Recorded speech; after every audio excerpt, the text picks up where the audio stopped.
On a cloudy day in Chicago, Illinois, we welcome you to Soldier Field for today's matchup between the 2-1 Oakland Raiders and the 0-3 Chicago Bears. Greg Gumbel along with Trent Green, Jamie Erdahl with us down on the sidelines. I want to remind you this game coming your way in Spanish. We're available using the SAP button on your television. The Oakland Raiders have won the coin toss, and they will defer, which means the Bears get their hands on the football first, and that means Jay Cutler back in action. And the Bears much need Jay Cutler's return because offensively a week ago, only 7 first downs, 48 yards of net passing. Mark Mariani will not run it out of the end zone, and so the Bears will take it at their own 20-yard line. Jay Cutler injured his hamstring week 2, missed last week's loss at Seattle, says he's good to go today. Hamstrings can be tricky, Trent, but he looked good at practice on Friday. He moved around very well in practice. We saw him out here in pregame warmups as they were testing the hamstring before they went in and made the final decision of whether or not he would be inactive. He looked quick on his feet and was definitely firing the ball down the field. One of the stronger throwing arms in the National Football League belongs to Jay Cutler. On first down. 180! From the 20, and Matt Forte starts it for a couple across the 20 to about the 23-yard line. Watch the left tackle spot today. Second-year man Charles Leno Jr. starts for veteran Jermon Bushrod, who is out with a concussion. And the workhorse of the Chicago offense, you just saw Matt Forte, the Bears' second leading rusher all time, and he is a horse, Trent. He's a workload for him, that's for sure, Greg. Second and 7.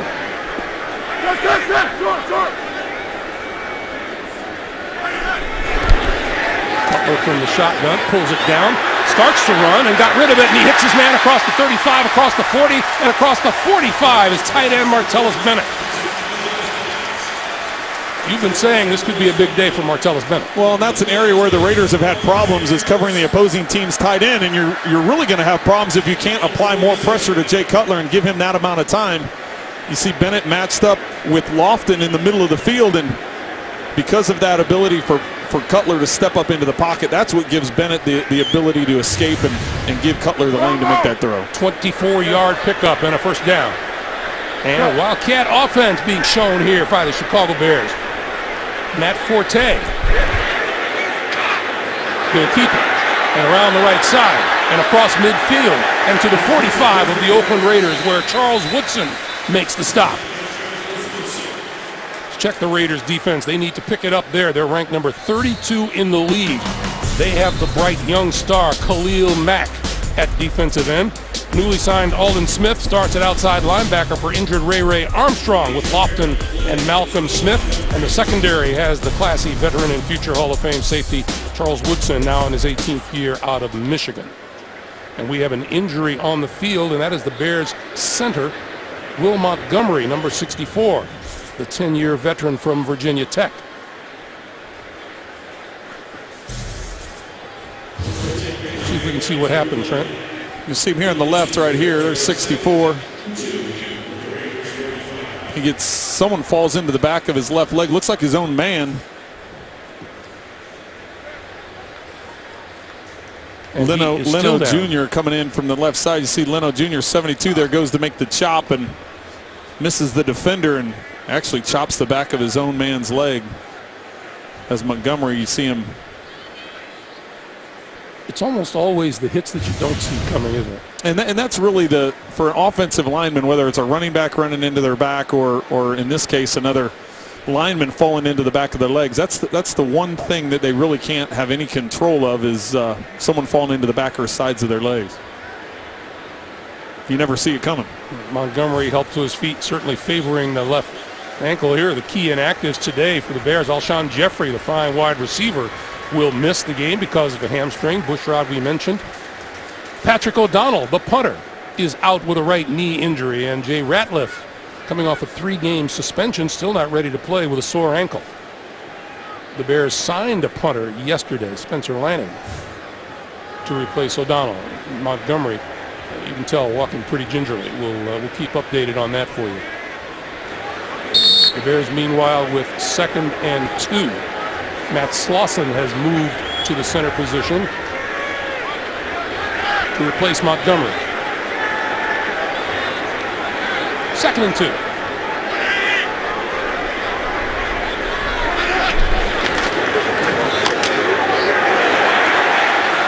Forte won't get it.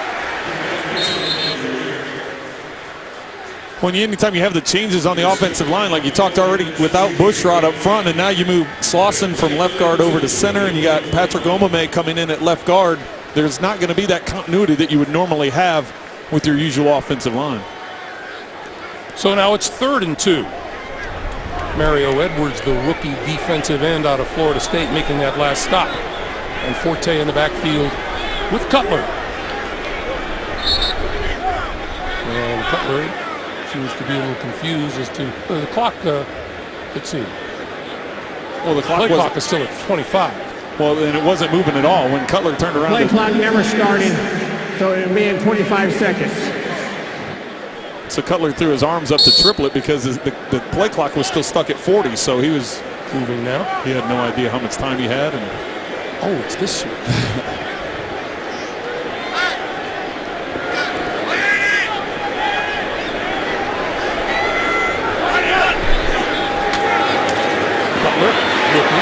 It's all kinds of time. Still looking, throwing downfield, and he's got his man inside the 20, inside the 15, out of bounds at about the 10 is Marquise Wilson.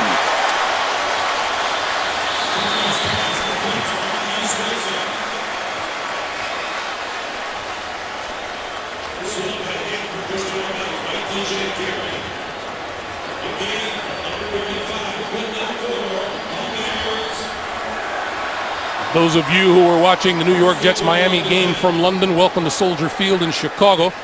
35-yard completion from Jay Cutler to Marquise Wilson has just put the Bears in business at the 10-yard line. 1st and goal. This is Matt Forte, and Forte for about 3 to the 7.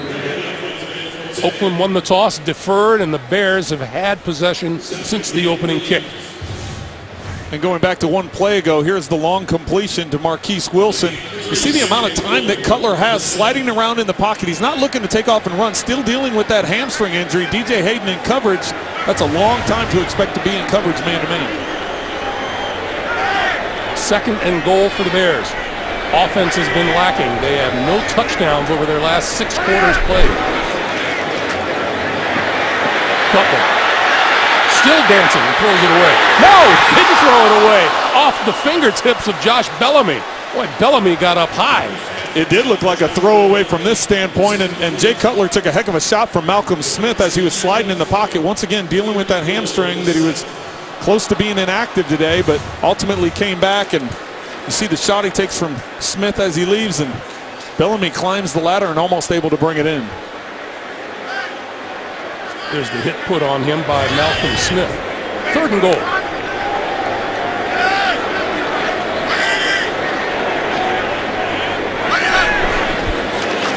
Good pass to the far side. That is complete. Eddie Royal, touchdown.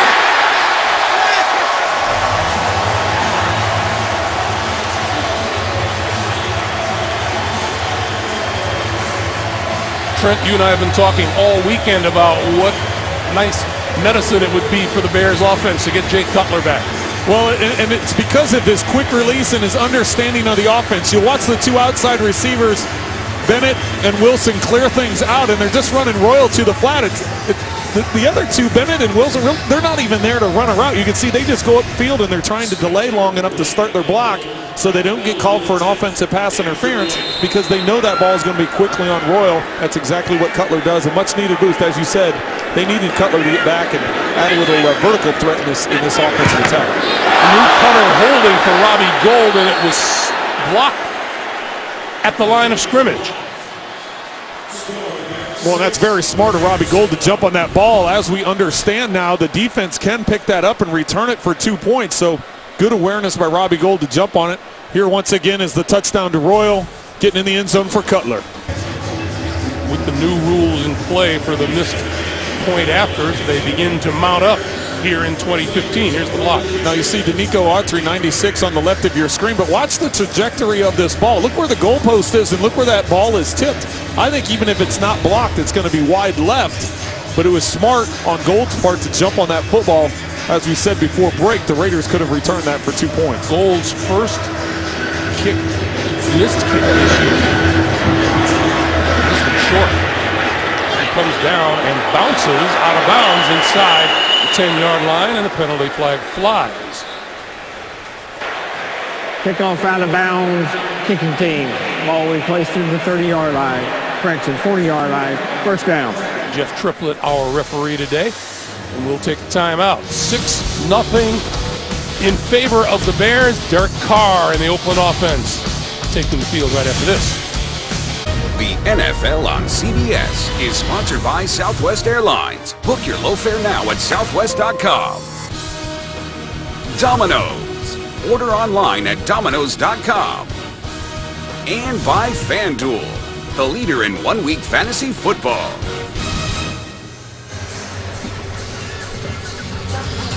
Nice pictures of what happened yesterday outside of Soldier Field. The Ditka Dash taking place, a 5K race that raises funds for Special Olympics Chicago and features thousands of Mike Ditka lookalikes, which is just what the world needs.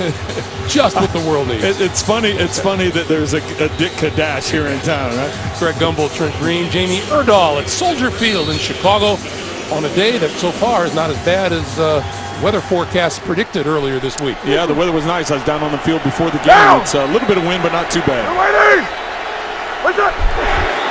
Derek Carr gives to Latavius Murray, and Murray not going far at all. Derek Carr off to a fine start in his second NFL season, 314 yards and 2 touchdowns last week at Cleveland, and completing 63% of his throws. And you know, Jay Cutler's got a great arm. Derek Carr's isn't bad either. Yeah, and he looks a lot more comfortable in year number 2. As you see the touchdown interception ratio at 5-1, he's in better control as well. Nothing on first down, 2nd and 10. Carr with time, down the middle. Off the hands of tight end Clive Walford. The rookie out of Miami. Oakland's offensive line has Jamarcus Webb, number 76 at right guard. He was the Bears' 7th-round draft pick back in 2010. And a big offensive weapon came in the draft in first-round pick Amari Cooper.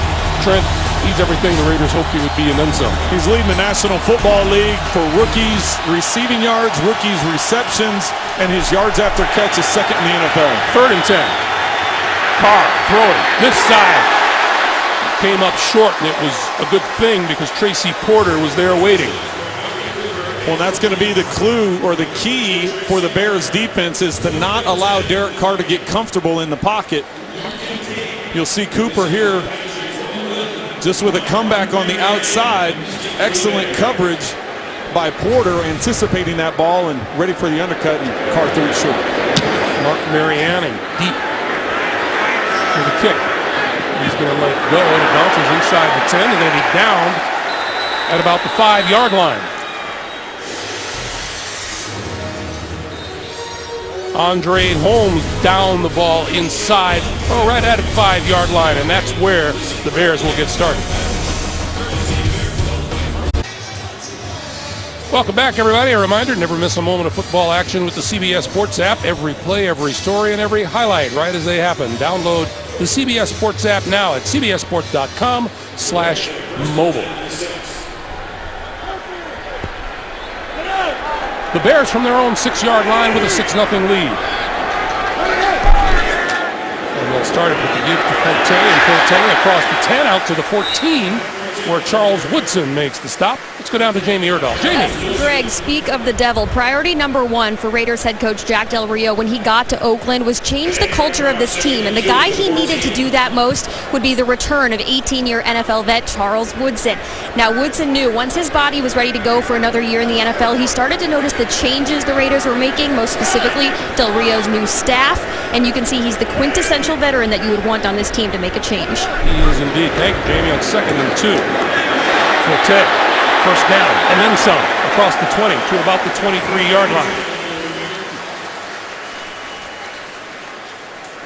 And Matt Forte continues to roll up the yardage, now over 8,000 in his career. That's the 2nd most in team history, behind the one and only Walter Payton. Well, and the 8-year back out of Tulane still has a lot of bounce in that cut. You see how quickly the last 2 plays, his ability and his vision to cut and then accelerate once he finds that lane. That's why he's, as you said, only trailing Walter Payton. Cutler, play fake, running for his life, got rid of it. Threw it incomplete. Khalil Mack putting the pressure on Cutler in the backfield. We'll talk about that.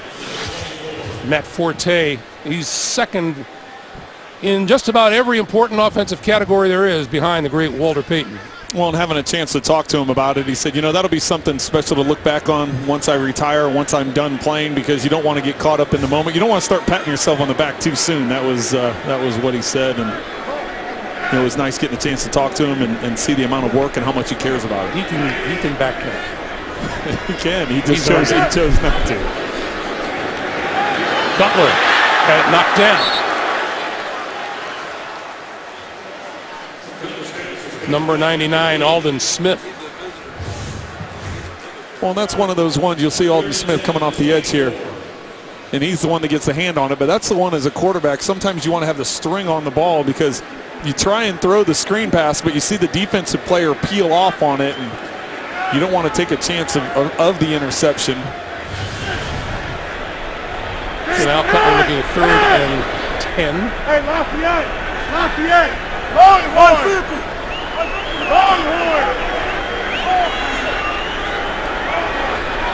Needs the 34-yard line for a first down. Steps up. Under pressure. Got it to Royal. Royal going across the field.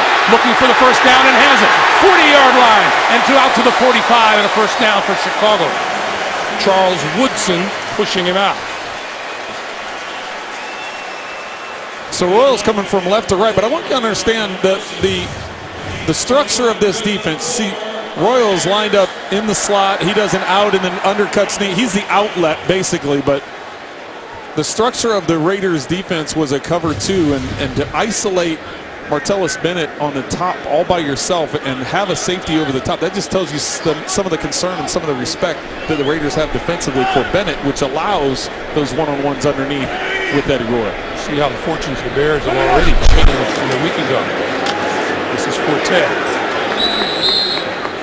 And Forte wrapped up by Justin Tuck, the 11th-year veteran out of Notre Dame.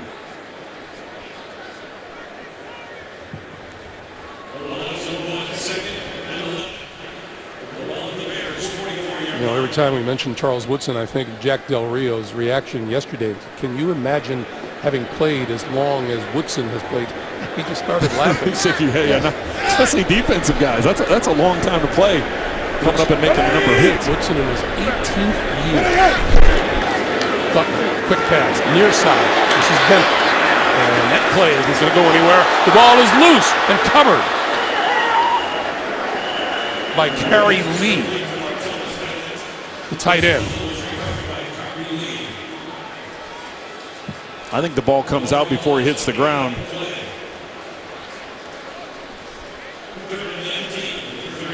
The only thing you could say is whether or not the officials whistled that forward progress had been stopped, but based on the fact where they're marking the ball, that's not the case.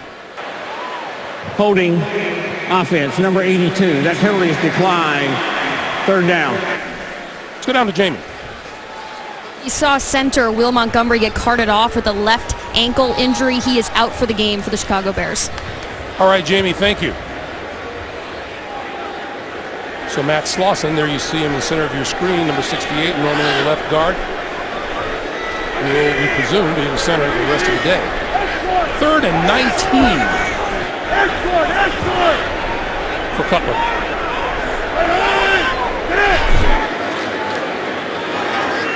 Pulls it down. Throwing it away on the far sideline. So that was Cutler understanding he had nothing and threw it away, and the punting unit will come on. You know, and that's a smart decision. They're blanketing the guys underneath, really almost a two-man type of coverage, not allowing anybody to get that second level. With that down and distance, smart defensive call by the Raiders, trying to apply that pressure with Ford, with Cutler's mobility, force him to throw it away. Here's the new Bears punter, Spencer Lanning. And T.J. Carey all the way back to his own 12-yard line. And he comes back across the 15, and that is where he will stop. 51-yard punt. The NFL on CBS is sponsored by Pennzoil Synthetics. Make the switch to Pennzoil Pure Plus Synthetics today. And by Verizon. Watch live primetime games with NFL Mobile, only on Verizon.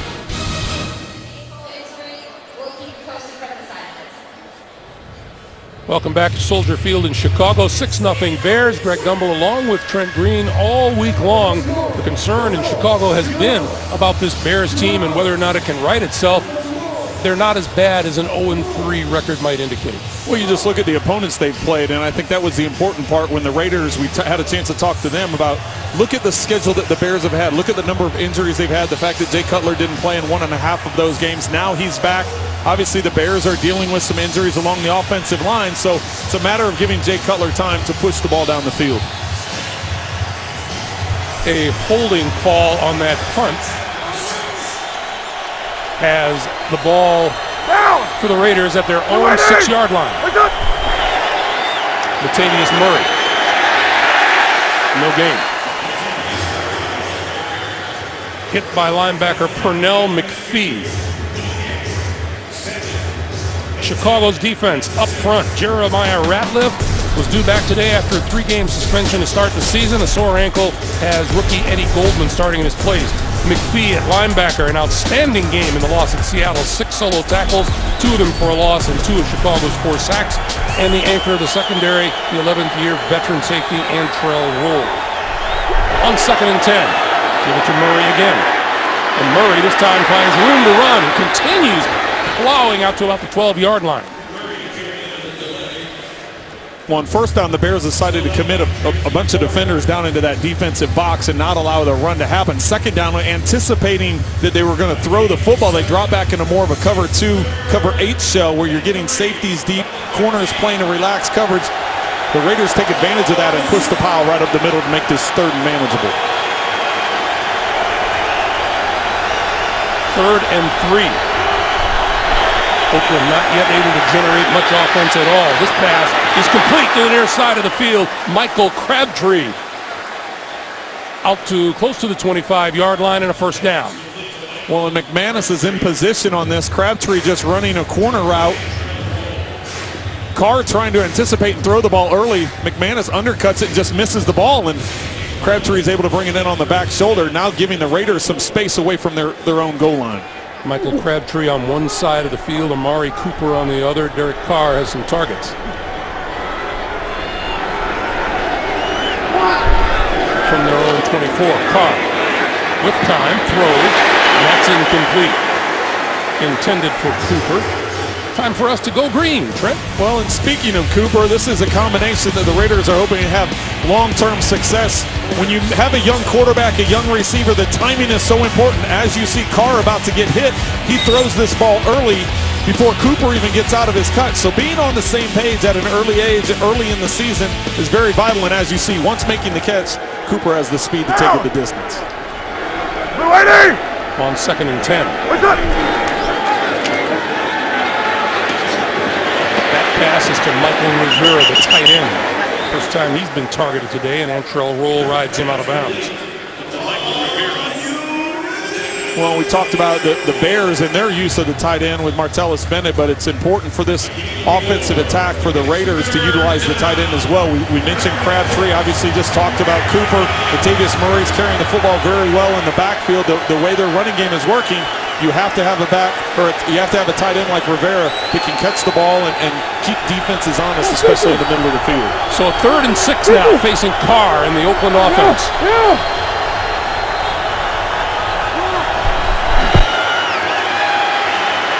Carr, this side of the field. Off the hands of the rookie Amari Cooper.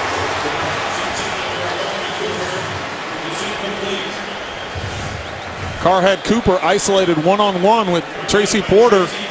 Gives him a stick and goes to the outside. Tracy Porter tries undercutting it. Doesn't get a hand on it, but just gets in the vision of Cooper, and that's what causes that drop. But that's a ball you'd like to see Amari Cooper come up with. Mark Mariani back inside his 25-yard line. Punt from Marquette King. Mariani from the 20. Penalty marker flies. He's going to try to turn the corner, and he's not going to make it. Back to about the 2-yard line. 52-yard punt and a 2-yard return, and we'll check the flag. Seems anymore, Greg, on all special teams, whether you're talking kickoffs or punt, there's going to be a flag virtually every time. I think officials should just start the play with the flag in their hand. During the return, holding, return team. 10-yard penalty, still first down, timeout. Currently, there is no one particularly to be singled out for this penalty. October, of course, is Breast Cancer Awareness Month, and Real Bears fans wear pink T-shirts have been available for sale outside and inside the stadium.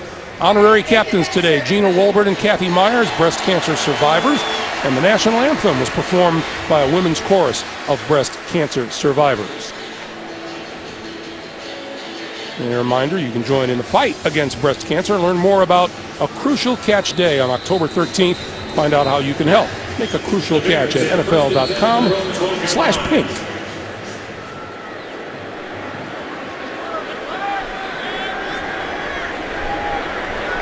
Cutler and the Bears from their own 12-yard line, and Jacquizz Rodgers starts in the backfield in this series.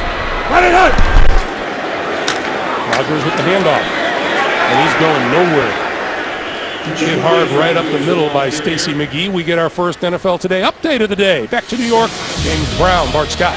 Greg, identical Cincinnati drives for scores. That's right, JB. 7 plays, 80 yards, capped off by Giovanni Bernard. 13-yard run. Cincinnati up 14-3. Back to Greg Gumbel, Trent Green, and Jamie Erdahl. All right, guys, thank you. No gain on the play, as you see the Bengals feeling good about themselves. They're staying hot, aren't they? Making that division, starting to run away with it. Almost got away from Cutler, and he throws, and he completes it. Close to the 20-yard line to his tight end, Martellus Bennett. Not the way you draw it up. Not the smoothest of transitions. Cutler staying with it as you see this ball come in. You have to understand, different center, new center he hasn't worked with. Clausen moving over from guard to center, and Cutler sticking with it. A little scary when you're down there with your heels on your own end zone.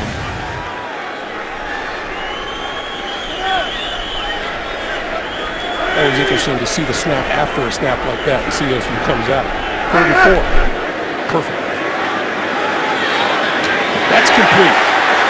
Across the 25 and out of bounds at the 26-yard line is Martellus Bennett.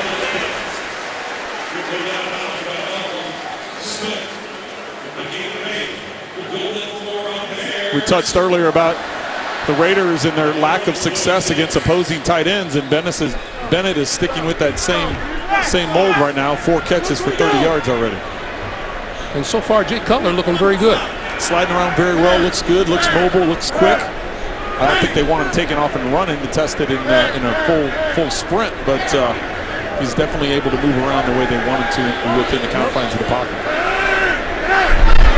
New set of downs. The give is to Rodgers, and Rodgers straight ahead to about the 29-yard line. Khalil Mack making the stop, and you touched on it earlier that tight ends have done some damage against this Raider defense this season. And you can see the numbers that have been put up against them, and right now Bennett is working on that same pace, probably even ahead of the pace of those other 3 guys. So that's an area of concern for the Raiders, and they knew it coming in, especially facing a guy like Bennett. Bennett 4 catches for 30 yards today. Cutler to throw again. Far side of the field, tipped, and it falls incomplete. Looked like Khalil Mack might have gotten a hand on that one. Jack Del Rio said Khalil Mack doesn't have the stats that he deserves, but everybody knows him. Everybody notices him too. Well, and you're very aware of him, especially in passing situations. That's why he was drafted in the first round out of Buffalo. That's why they're so high on him. In Oakland, his ability to get after the quarterback, and you can tell now that's the second ball that's been tipped to Jay Cutler. So they've been told, Jay kind of throws with the lower trajectory of his elbow, so get your hands up and try and knock it down. 3rd and 7. And Cutler this time can't dance out of trouble. Justin Tuck now with 66.5 career sacks. Well, and Tuck is going to be coming. Let's see, we're 91. You can see him coming in right here. Spencer Landings in confirmation. TJ Carey is deep for the Raiders. You're talking about pressure. You got Mack and Alden Smith coming off the edges. Now all of a sudden you move Justin Tuck on the inside, and 3 fierce pass rushers coming up the middle after Cutler. TJ Carey back inside his own 30-yard line. And this is Spencer Lanning again.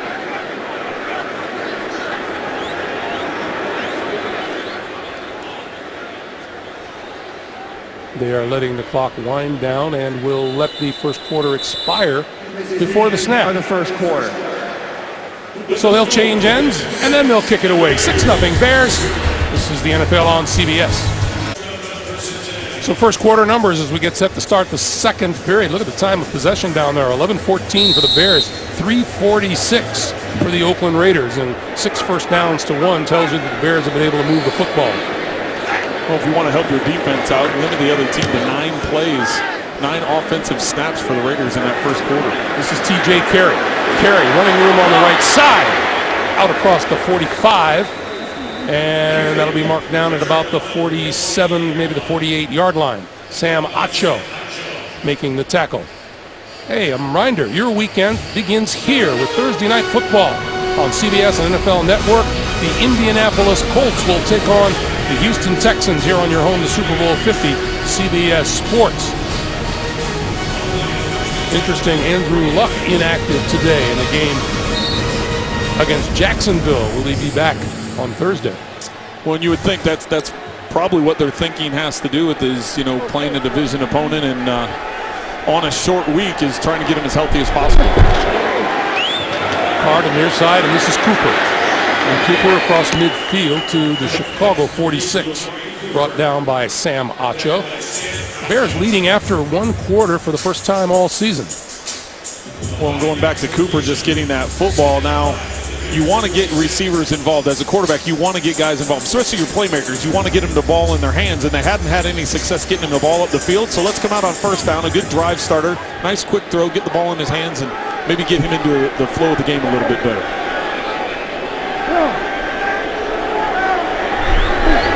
On 2nd and 5, Cooper on the other side. Inside the 45 to about the 43, where Shea McClellan makes the stop, and Michael Crabtree is in agony on the far side of the field. Let's go to New York. Hey, Bart, the trap can still work, huh? I tell you what, Devontae Freeman, Atlanta has a running game, takes it 23 yards up the gut. His 6th on the season, which leads the NFL. Atlanta up 14-0. That to go along with an exceptional passing game. Greg Gumbel, Trent Green. All right, guys, thank you. And Michael Crabtree in an awful lot of discomfort on the far side of the field after that last play. When we touched on how important he's been this season.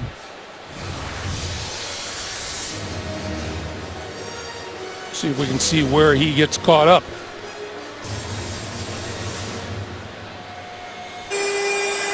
Number 15, Michael Crabtree trying to walk it off on the sideline. Go back and see what happened. Well, here's Crabtree right here. You're going to watch the back of his legs, but watch Jarvis Jenkins here as he comes to make the tackle, falls into the back of Crabtree's legs. Very similar. We saw Will Montgomery for the Bears, the center for the Bears, get rolled up on by his own offensive lineman. It's very similar here with Crabtree trying to make a block downfield on the quick throw, having defenders fall into the back of your legs. Derek Carr throwing incomplete. Number 86 is Lee Smith, the tight end, and he is to the 40-yard line of the Bears, and that's enough for a first down. Crabtree has been replaced on the field by number 10, Seth Roberts, a first-year wide receiver out of West Alabama, who has himself a pair of touchdown catches. Well, he provides some speed on the outside as well. It's important for the Raiders to try and get in some sort of rhythm. We talked about only 9 plays in that first quarter, now picking up a first down and getting into Bears territory.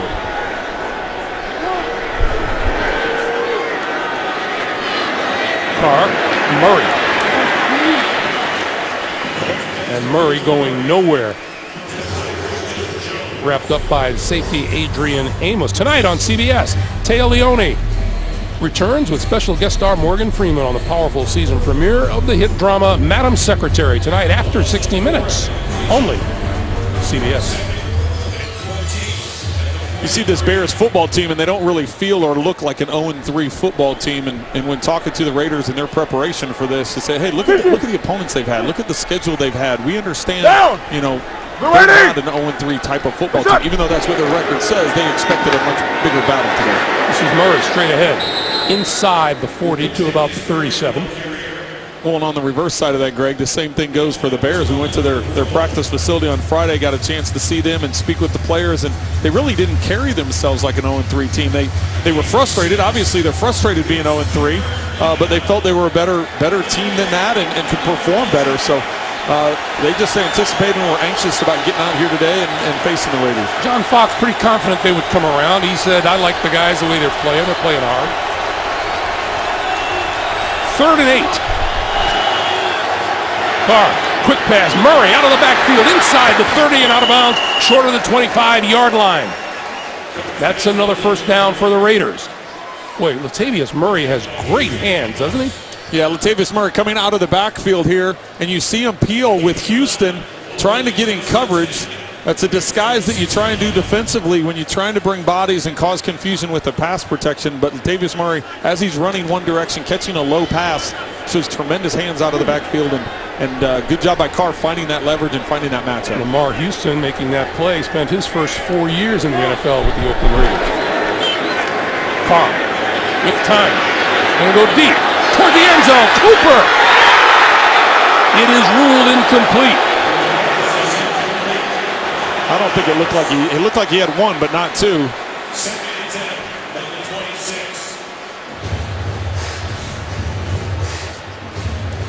Let's see, he gets.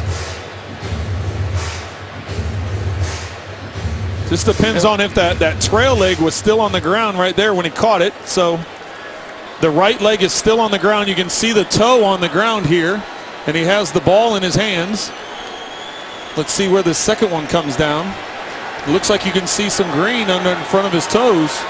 It'll be interesting to see if they challenge this. They are throwing the flag. The Raiders are challenging it. On the far side of the field, Jack Del Rio says he wants a look. Since it was not ruled a touchdown, it's not an automatic replay. That's something that Del Rio had to throw the flag if you want to take another look. Oakland is challenging the ruling on the field of an incomplete pass. So we get our first challenge of the day. Does Amari Cooper get the Raiders on the board or not? We'll find out when we come back. The NFL on CBS is sponsored by the Home Depot. More saving, more doing. That's the power of the Home Depot. Geico. 15 minutes could save you 15% or more on car insurance. And by Dodge.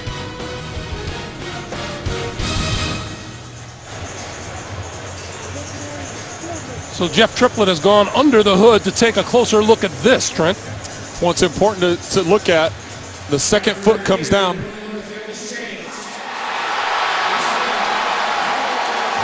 I stopped so we can hear Triplett. They're calling it a touchdown. It is a touchdown. Yep. Oakland is not charged a timeout. Let's go to New York and bring in Mike Carey. Mike. Greg, the close thing about this one is that the receiver had control with his back foot down, and then his second foot came in. Unfortunately, the back judge got underneath this and didn't have a clear look at it. That's why these things sometimes get missed on the field. Yeah, we thought, Mike, that that the question was whether or not that back foot was down when he did gain control of the pass. Yes, and it takes 3 shots to piece it together for us, and then you can confirm it with those 3 shots. Actually, I confirmed it with Trent Green because he said it's going to be a touchdown long before anybody else did. Janikowski's extra point is good, and the Raiders have a 7-6 lead. A Saturday, the SEC on CBS brings on the best game from the best conference as the Georgia Bulldogs visit the Tennessee Volunteers, and it all begins live at 3 Eastern with college football today right here on CBS Sports. 51-yard drive in just over 3.5 minutes, and Amari Cooper grabbing his second touchdown pass of the season.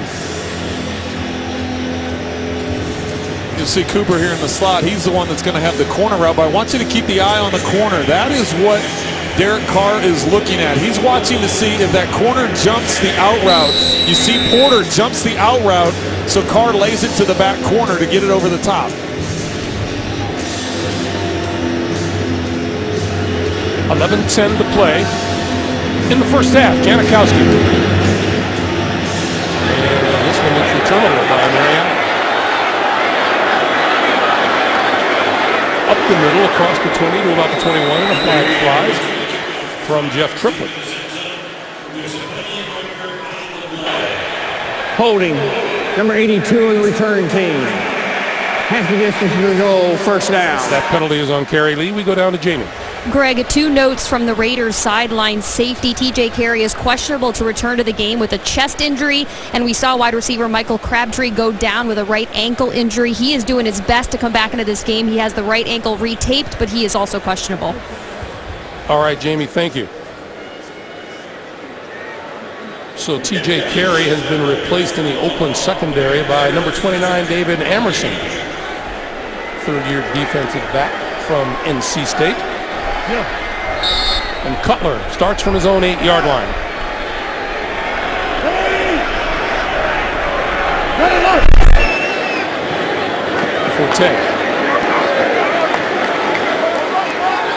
Forte for little or no gain. Danico Autry wrapping him up.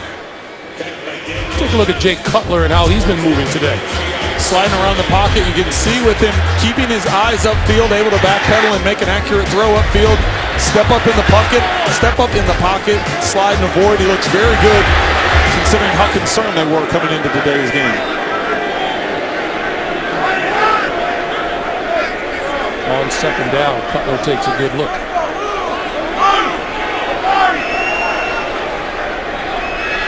Cutler without one of the better receivers in the game, and Alshon Jeffrey, who is out today. Hamstring. Cutler to throw. Under pressure. Throws across the 20-yard line that is complete to Zach Miller as tight end. And we have a penalty marker down in the backfield. Holding, offense. Half the distance to the hole, still second down. Cutler's not real happy about it. Whether he's not happy about the shot that he takes after the throw or the holding call, but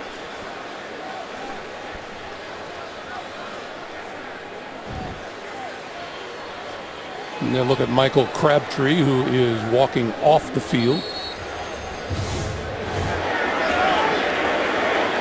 Looks like Leonard Jr. gets up around the neck of Alden Smith. So it's a 2nd and 13 from the 5.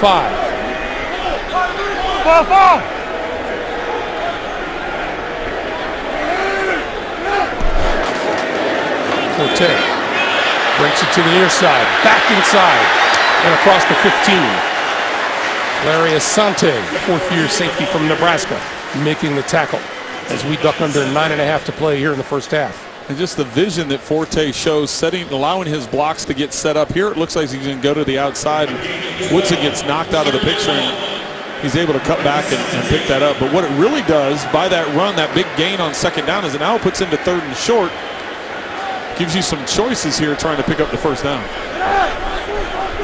Bears go with 3 tight ends on 3rd and 1, and Forte the deep back.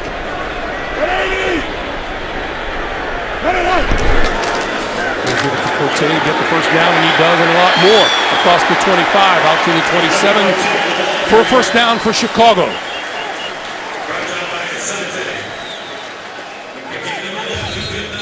Malcolm Smith guesses, and he runs out of the hole. Watch how he sees the pulling guard, so he jumps to the outside thinking that's where the counter is going to go, and Matt Forte recognizes that Malcolm Smith jumps out of that spot, cuts it back inside, and is able to pick up the first down. Good vision on his part. And that's Larry Asante, who is down on the field after the play.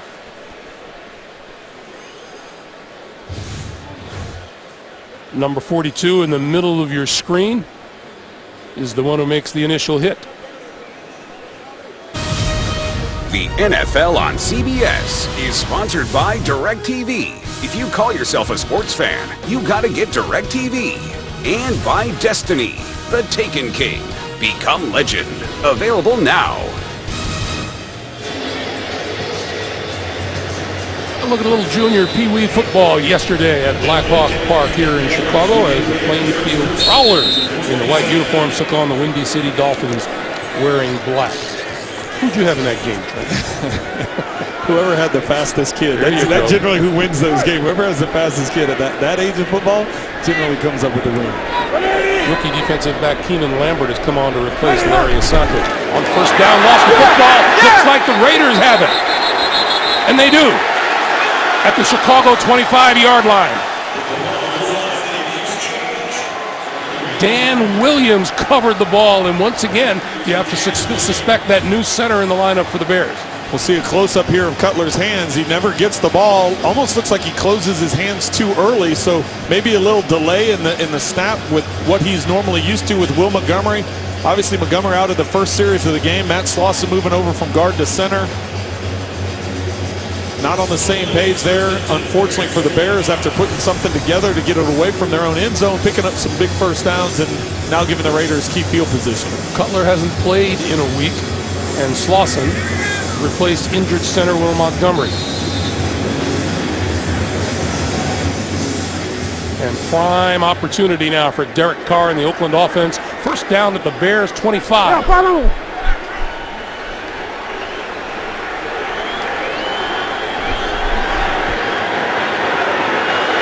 Over the middle, Murray out of the backfield.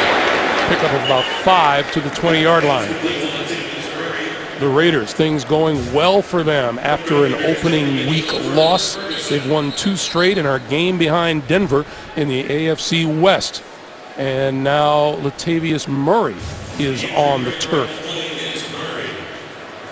Well, and after catching this ball, he makes the first defender miss, and then it was just the body weight, the crush of defenders landing on top of him.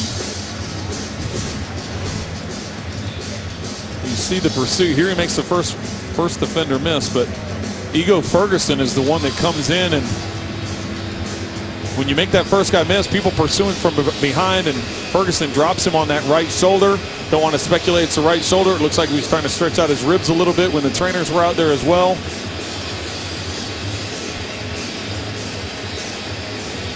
That'll knock the wind out of you. For starters, walking off the field.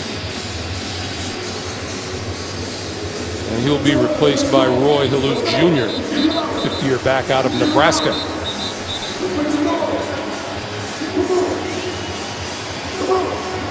So that play picked up 5. It'll be 2nd and 5.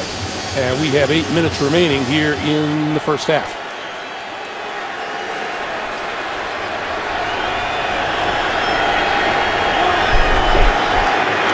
Carr. Over the middle on the slant. Cooper inside the 5. It'll be 1st and goal.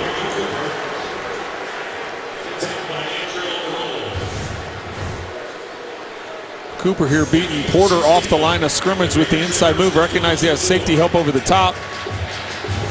Accurate throw, but Carr, the heat coming down on him off the right side, standing in there and firing the ball in there. He's still in the backfield along with Carr on 1st and goal. And Carr will get it to him. To 5. Goal line. Touchdown. Raiders.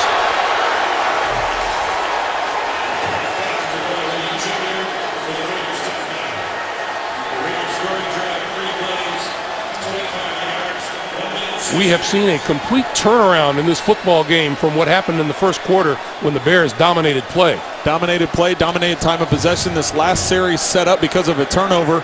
You're going to see tight end releases to the outside. Halou on a swing.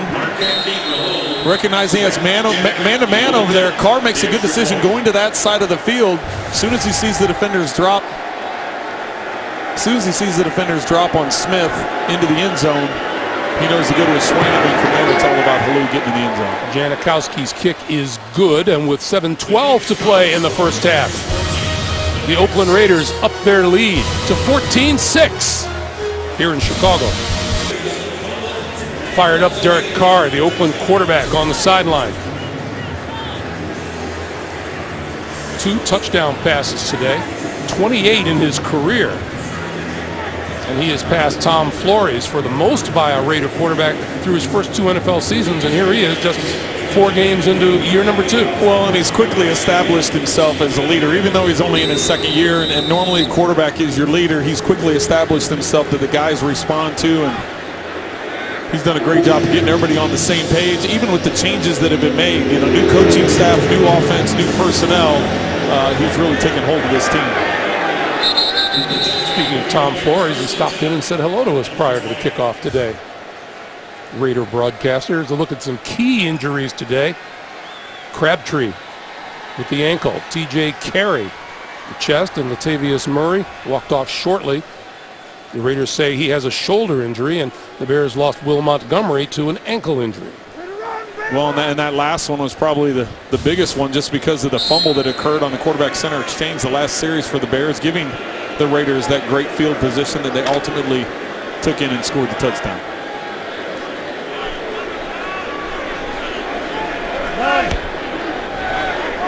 Got it. On first down. Cutler with time. Running out of time. Throws complete. This is Forte. Forte out of bounds at about the 30-yard line.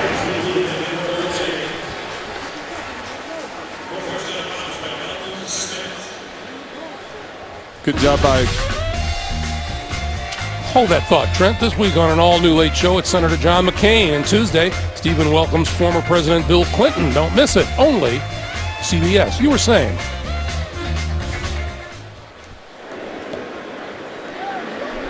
Cutler 8 out of 13 for 103 and a touchdown.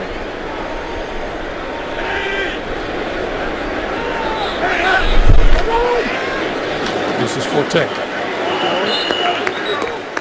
And not much happening there. So it'll be second, and it looks like 10.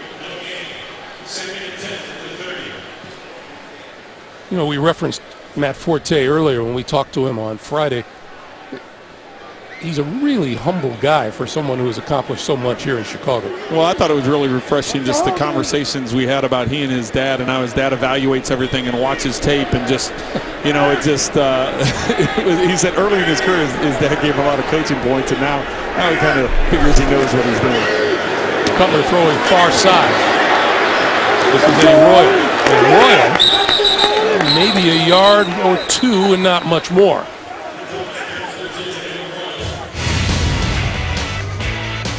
Forte, an accomplished football player. You know, he's a weapon you can use in the running game. Obviously, yards from scrimmage. He's 5th in the NFL this year because of the number of catches he gets out of the backfield.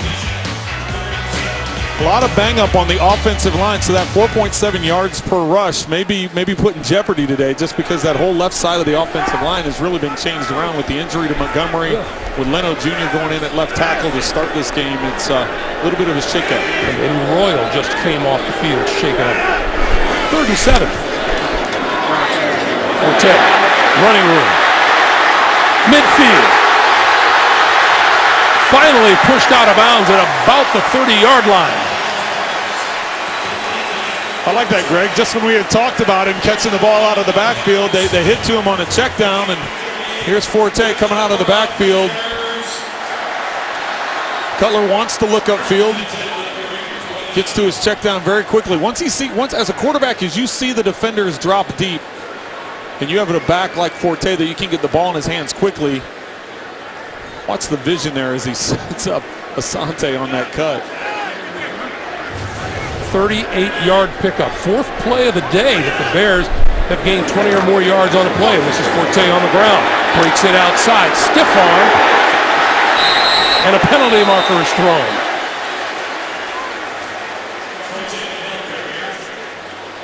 Nico Thorpe. Let's see. Jack Del Rio says this should go the other way. So Nico Thorpe coming up on the outside, trying to get the tackle. Personal foul, face mask, number 31 in the defense. Half the distance to the goal, automatic first down. The Raiders are not at all happy about this one. Well, Jack Del Rio is looking for an offensive face mask. as you see Forte get his right hand up into the mask of Thorpe. But you do see Thorpe get that other arm up there and tug on the face mask initially and let go. So that's what Jack Del Rio was all the way out towards the numbers, yelling at the officials, looking for offensive face mask. From the 9-yard line, Jeremy Langford is in the Chicago backfield. Langford gets the handoff, and Langford still on his feet. Moves it to about the 5. Langford, the 4th-round draft pick for the Bears out of Michigan State.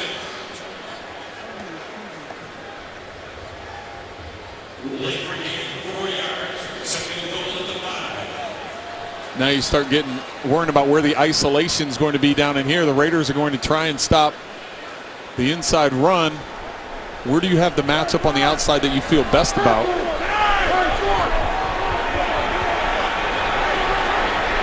Langford still in the backfield. On 2nd and goal, Cutler to throw. The end zone wide open. Touchdown, Martellus Bennett.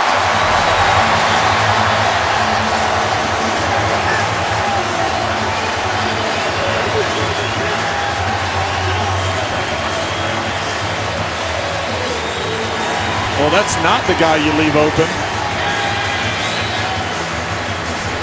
Miscommunication between linebackers and outside. Bennett's going to be going on the corner route here. You'll see on the outside,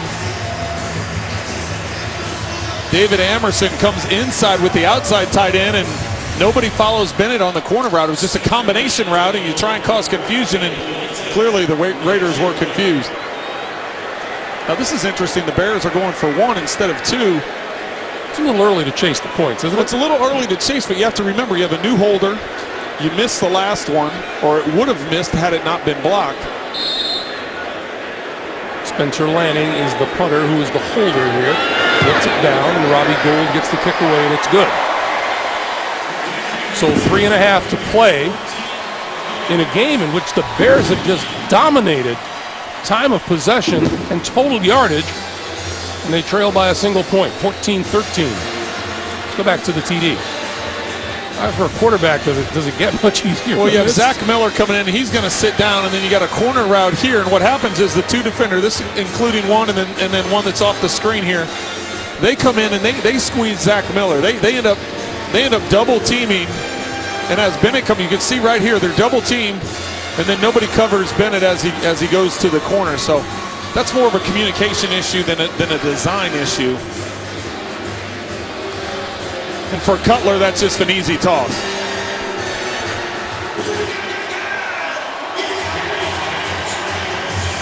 So Cutler with the touchdown pass. There's one more look. You see him squeeze on the outside. Amerson comes in and squeezes it.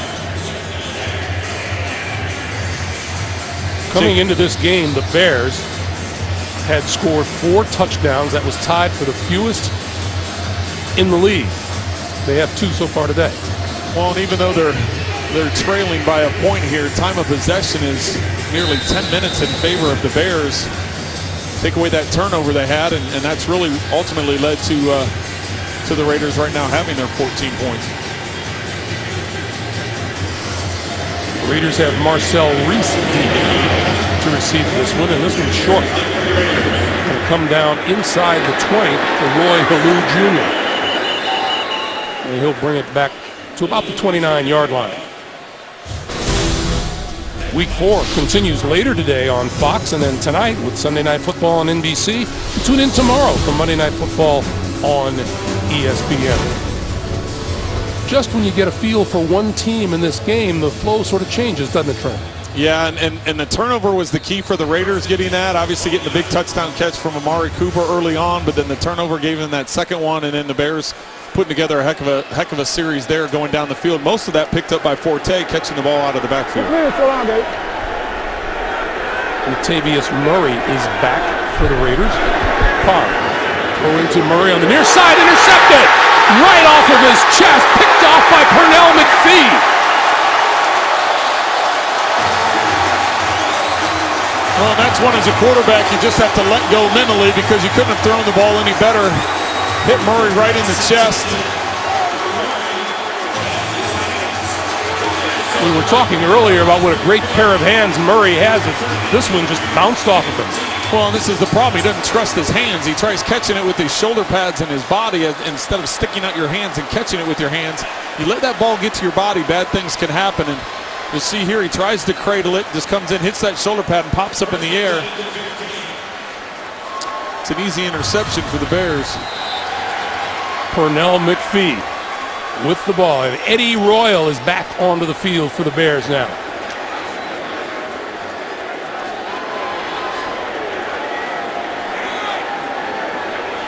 He left the game a few minutes ago, had his ankle checked, and he is back. And Matt Forte in the backfield with Cutler. Forte for a little bit to about the 12. Dan Williams, Stacy McGee making the stop. Clock continues to move. We come up on 3 minutes to play in the first half. The Bears have been very methodical about the way they call the plays and the way their tempo. We know, I already mentioned about the lopsided time of possession, but they tend to be winding down this 40-second clock, using up as much time as they can, not just because we're near the end of the half. They've been doing it the entire game as Cutler's been keeping his eye on the play clock. On 2nd and 7, Cutler looking to the near side of the field, inside the 10, inside the 5 is Marquise Wilson. He is a big target at 6'4", 200 pounds. And then they'll let this wind all the way down to the 2-minute warning, but just a regular hits. You get man-to-man coverage on the outside. You know it's going to be a timing route. You're throwing it to the back shoulder because you know where he's going to come out of his route. The timing was there in place for the Bears. And the Bears will let this run down to the 2-minute warning. We will have 2 minutes to play here in the first half at Soldier Field on the shores of Lake Michigan. Raiders with a 1-point lead. We remind you, coming up, the Verizon Halftime Report. JB and the guys back in New York with scores and highlights and a preview of Thursday Night Football on CBS and the NFL Network, all coming up on the Verizon Halftime Report. First and goal for the Bears. Forte, left side. Penalty marker flies as he's brought down at the 4. Curtis Lofton and Malcolm Smith gang tackling. They're going to get Zach Miller with a hold on Alden Smith, it looks like. Holding, number 86, offense. 10-yard penalty, still first down.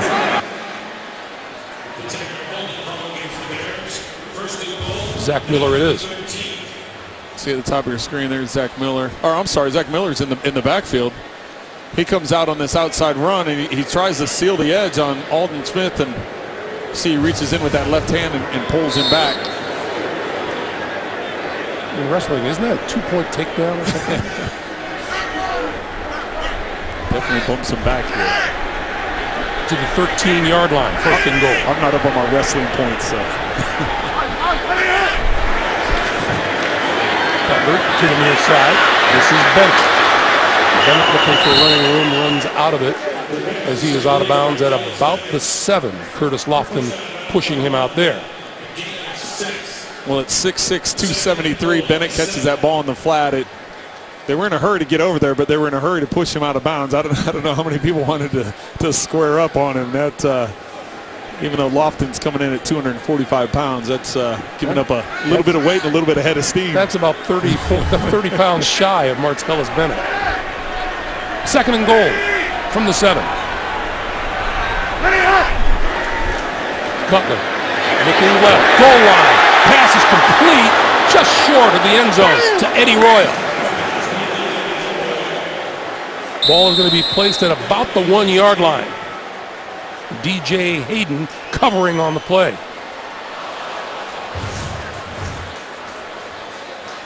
Good zip. You're wondering about the velocity because of the hamstring injury. That's a dangerous pass there. Eddie Royal reaching for the end zone. He tries to reach for it, doesn't quite get there. Great mark by the official right on top of it. And Oakland has called a timeout, stopping the clock with 1:39.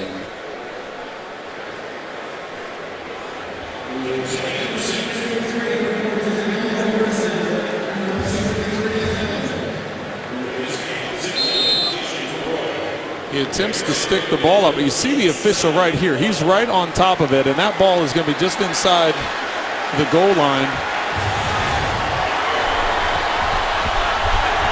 3rd and goal.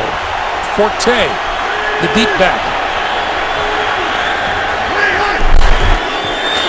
Forte, not going to get there. Actually loses yardage. Raiders going to take a timeout, try and save some. I don't think there's much decision here. I think you have to go for the field goal and take the lead, or potentially take the lead going into halftime. Cutler is still on the field. That's what quarterbacks do. You try and give the stare down like, hey, we're staying out here. This is what we're going to do. And, you know, this isn't Peyton Manning and Tony Dungy, where Peyton would just like wave everybody off the field and push them back when they were in Indianapolis together. This is a big decision here. Ball just outside the 1 yard line. They're going for the field goal. I was like, this is in a tight ball game like this. This would be tough to turn down the field goal and take the lead here. With the way that your offense is playing, the way that you've owned time of possession, been able to keep the ball out of Derek Carr's hands. So Robbie Gould will get this one away from about 19 yards.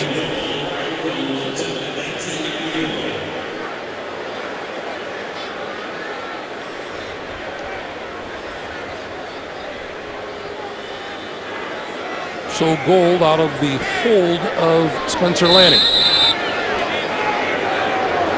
Just to remind people, they did have the block on the extra point earlier. And that kick is good. Minute 26 to play in the first half, and the Bears grab a 16-14 lead.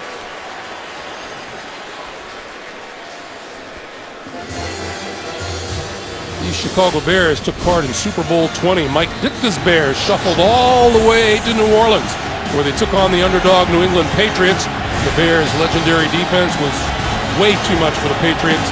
And the Fridge even chipped in on offense, rushing for a touchdown in the third quarter as the Bears won it in a cakewalk, 46-10. Well, and that iconic look of Coach Ditka there with the sweater and the mustache. At the beginning of it, we talked about the Ditka Dash, the run and fundraiser that took place yesterday. So, but looking forward to this drive now for the Raiders. You got to understand, you still have Janikowski as your kicker, so this is not an instance, because wind hasn't become much of a factor at all today. There is a little bit of wind. The Raiders are going in the direction of the wind, but it's really not much of a factor. So with the leg that Janikowski possesses, you're really just looking to, man, you could even get it to the 40-yard line, 38-yard line, 40-yard line, and try and make a make a long kick. Sebastian Janikowski has a career long of 63 in Denver. This is off grass, outside in the elements, a little bit cold. So as we know, because of the Patriots, we know that the football is different in colder weather. So, and they will not run this one out of the end zone, so they'll begin at their own 20-yard line. Remind you once again, the guy standing by in New York, James Brown, and his band of renown for all the latest NFL scores and highlights, and a preview of Thursday Night Football on CBS and NFL Network coming up on the Verizon Halftime Report. So the Pernell McPhee interception, 14-yard drive for the field goal, and the Bears with a 16-14 lead. Well, you have to understand the Raiders do still have the one timeout, so they can utilize the middle of the field here. There's plenty of time to keep attacking the middle of the field, try and find those creases, get up, spike the ball, and save that timeout for later on down. Carr trying to scramble out of trouble. He can't do it. Back inside the 5-yard line, and Eddie Goldman, the rookie out of Florida State, with the sack. Great coverage by the Bears. They're pushing everybody upfield. I'll watch here. I thought this was going to be his outlet, but then he turns and does a wheel route. He comes inside. There was no one for Derek Carr to get rid of the football on a short basis. Everybody's covered underneath, and you want to make a smart decision to not turn the ball over, not throw a haphazard pass somewhere into the middle of the field. There was a receiver that opened in the middle of the field late, but knowing that you're down in your own end zone, you don't want to take that risk. And Latavius Murray with the handoff now. Now with 3 timeouts, the Bears are going to start using their timeouts. And they will stop the clock here with 34 seconds to play. And 3rd and 24. Murray, the ball carrier. Should they have done that a play ago? Yeah, you're thinking with the 3 timeouts, it would have been after the big sack. Take the penalty and... But now let's see. So with 3rd down, you can utilize the timeout after this. Well, then, you know, I guess the other side of it is if you call the timeout and then somehow the Raiders pick up the 1st down, you help them out by saving a timeout. Now, if your offense gets the ball back, you have a timeout in your pocket to use to try and try and set up a long field goal yourself. And we've been talking about the strong left leg of Sebastian Janikowski. We mentioned his career long is 63. He has 48 career field goals of 50 or more yards. That's amazing. And on the other side of the ball, Robbie Gould is, I don't know if he has nearly those same types of numbers, but Robbie Gould can definitely kick it in the 50s as well. He has, I believe he has the Bears record for most 50-yard field goals. So powerful legs on both sides. 3rd and 24. We're waiting! What's up? Murray across the 10 to about the 13. And the Raiders will stop, or the Bears will stop the clock with the timeout and 29 seconds to play. Just a reminder, replay every game of the 2015 season on demand with NFL Game Pass. Go to NFL.com/Game Pass to start your free trial. Here's Robbie Gould.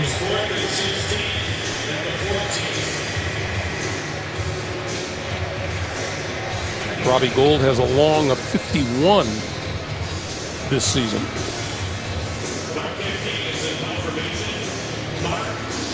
Robbie Gould is 2nd in NFL history with 75% of field goals 50 or longer. He's made 18 of his 24 kicks 50 or longer.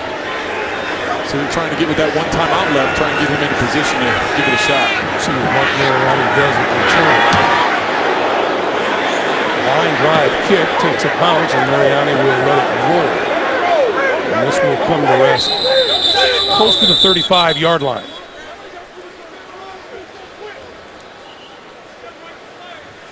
So what does Jay Cutler do here? Well, you still have use of the middle of the field. So if you can get something on the outside, use that, get out of bounds quickly, and then you save your timeout for another shot in the middle of the field. But if you do go to the middle of the field, you better make sure you get a big chunk. Because if you're going to burn up that timeout before saving it for the field goal, then you're really limiting yourself after that. I'm not real happy with Mariani if I'm the Bears. I think you go up there and you jump up and you take the shot. You're saving time by grabbing the ball. You would have saved about 10 yards and roll, even if you catch it on that first bounce. But we got to get over that as a quarterback and move on to this next snap.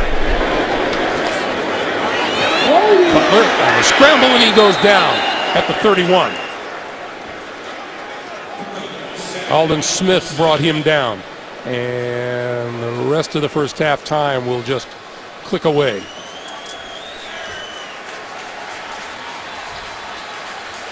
We come to the end of the first half.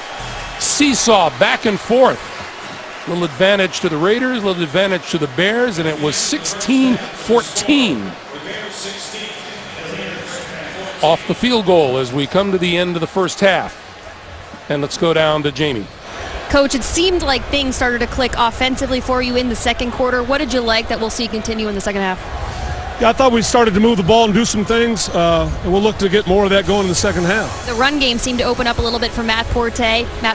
How do you clamp down on that in the second? Yeah, make sure we're fitting it right. I think we had a couple busts up front. We'll get that tightened up. We got a big physical front. If we're in the right spots, we're pretty tough to move it on. Coach, thanks. Thank you.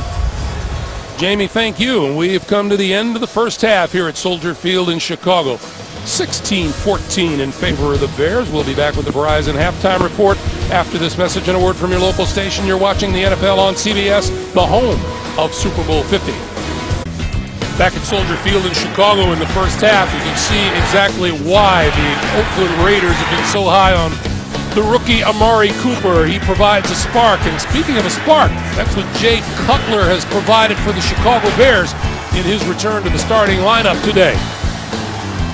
16-14, Chicago with the lead over the Oakland Raiders. Let's take a look at the DirecTV Ultimate Picture Cam.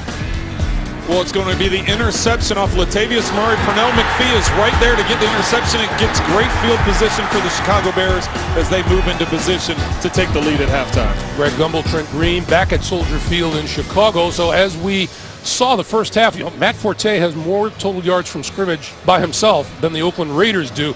What do we expect? What do we look for in the second half? Well, for the Oakland Raiders, they need to get the ball more. They need to maintain possession of the ball more. Only 23 snaps in the first half, so they really haven't kept possession of the ball. They need to keep it away from the Bears and get first downs. Their second score was set up by the Bears' turnover, and then for the Chicago Bears, it's all about chunk plays. In the first half, they had 8 plays of over 10-plus yards. 4 of those 8 plays were over 20 yards, so continue to get those big chunks here in the second half.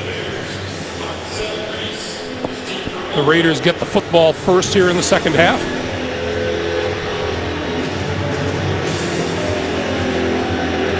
Marcel Reese is deep. And another short pooch kick. About the 15-yard line. This is Roy Halou Jr. Out to about the 25. Let's go down to Jamie. Well, Greg, this might be a first. I asked John Fox about how he felt like Jay Cutler's first half went coming back from that hamstring injury. He called his quarterback a tough cookie. Felt was really happy about his performance so far. Defensively, he felt like the Bears were being a little too patient with these Oakland Raiders. And I just checked in with the Raiders. Michael Crabtree is back out there.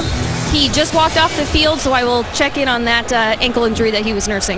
All right, Jamie, thank you. Down! We're waiting! So Latavius Murray in the backfield. Latavius Murray gets the handoff to get things started here in the second half. And out to about the 29-yard line as we look at the first half numbers. Time of possession way off the charts in favor of the Bears. Well, and that's why they need to get more snaps. They need to keep the ball away from the Bears, but they also need to get the run game going. Latavius Murray only 22 yards rushing at halftime. He's an important piece for these Raiders here in the second half, and we have an injured Bear down on the field. Right off the bat, Antrell Roll, the 11th-year safety out of Miami, a former Arizona Cardinal, former New York Giant. See as he comes in on Latavius Murray. Once again, another injury of a teammate or a player rolling into the back of the legs. That time, Roll got rolled up on that right leg. Meanwhile, Crabtree back into the Oakland lineup, and he was rolled up on in the first half. Yeah. So it's number of injuries happen to players as we see Roll is continuing to get help over on the sideline. Number 29, Harold Jones-Corte, has replaced Roll in the secondary for the Bears. Down! 2nd and 7. We're waiting! What's up? Play fake. Carr throws. Murray out of backfield, and he lost the handle of that one. Sam Acho was right there to make you think about it. Well, and that's very uncharacteristic of Latavius Murray. He did have the tip earlier in the game, the one that bounced off his pads that we just showed Pernell McPhee making the interception on, but he's going to have to start catching it with his hands. He tried catching it with his chest again. He tried cradling it, catching with his body again. He needs to reach out and snag it with his hands and keep it away from those shoulder pads. So now it's 3rd and 7. Yeah.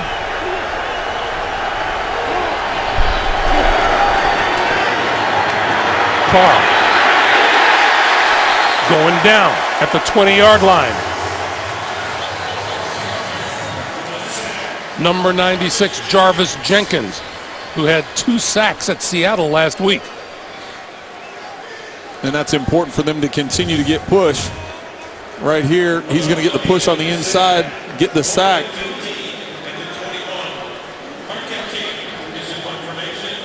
Quickest way to the quarterback is those inside gaps. If you can get inside pressure, there's nowhere for the quarterback to go to. Once again, the Raiders going off the field quickly, 3 and out. Marquette King kicking it to Mark Mariani. Mariani right up the middle of the field. and out to the 45, and we have a penalty marker on the far side.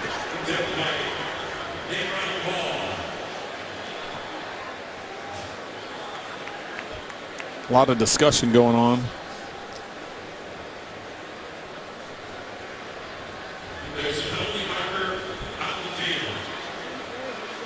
This one's a major discussion. You want them to get it right, but you just want it to be in a little more timely manner. There's no foul on the play. Timeout. Thanks for that explanation, Jeff. Thank you, Jeff. That's what the Bears did in the first half of this game. Touchdown on the first possession. Well, that's a much better half than if you look at the 10 possessions they had in last week's game against Seattle, where they had to punt all 10 times. Got shut out, only 7 first downs, so much more production here today by the Bears offense. Hey, if there's anything that John Fox can look up with, Bears come into this game averaging 15.3 points a game in the first 3 games. They have 16 on the board already.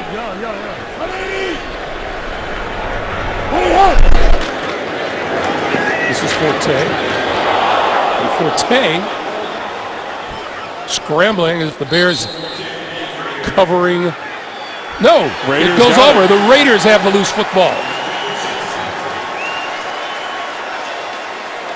Looks like Stacy McGee is the one that comes out of the pile with it. He may have taken it away from Leno.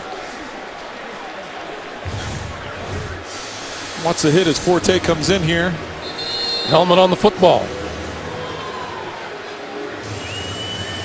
And when all is said and done, it's the Raiders with the ball and terrific field position, down by 2. David Amerson for the Raiders will be the one that come in and put the hit on Matt Forte. You see him coming in from the left. He puts his helmet right on the football as he knocks that ball loose before Forte's knees get to the ground. There's a scramble for it, and you can see down here at the bottom of the pile. For a while there, we thought Leno Jr. But somewhere in there, Stacy McGee is being he was able to pull it away. That's right. Down! Second lost fumble by the Bears today. Murray. Just inside the 40-yard line. Christian Jones making the tackle. Well, and the Raiders were able to capitalize for a touchdown the last time they got the fumble recovery in Bears territory. So considering that the Raiders haven't had many snaps, if they can continue to keep getting turnovers and get this field position, it doesn't matter how many snaps you get if you're able to make these types of big plays. 2nd and 3.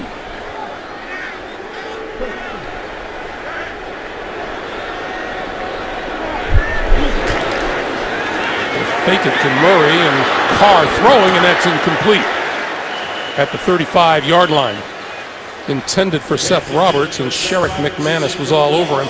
These are the Bears' first half possessions. And you see a lot fewer snaps. Majority of those, 4 of the 6 possessions are 3 or less plays. So if you're going to get a touchdown, on a 3 snap, you're fine with that. But otherwise, you got to try and use up the clock a little bit better. And you can see that drive start on the Chicago 25. That's one I was talking about after the turnover. So now here's a 3rd and 3 for Derek Carr.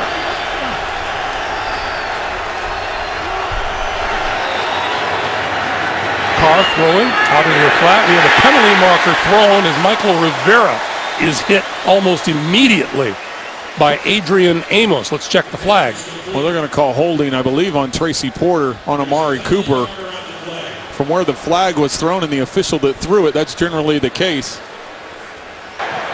Hands to the hands to the face. 21 defense. 5-yard penalty, automatic first down. You know, you wonder what's happening on a play like that because Derek Carr didn't even look to this side of the field. Well, he doesn't even get his hand near his face. That's the penalty that was called on Cooper. Cooper didn't even touch. It was called on Porter. Porter's hand didn't even get anywhere near Cooper's face mask. You saw the right hand come up in that chest neck area, but it didn't get up in the face. So John Fox less than pleased with the call. First down, Oakland at the Chicago 35. Bullet over the middle. That's Crabtree. And Crabtree inside the 20 to about the 17. Derek Carr showing off his throwing arm.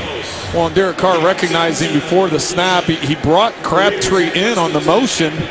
He knew off the play fake, or was anticipating off the play fake, that the linebackers would bite. So instead of leaving Crabtree out at a wide split, he moved Crabtree into a tighter alignment, tighter split, so he could get the ball on him quicker.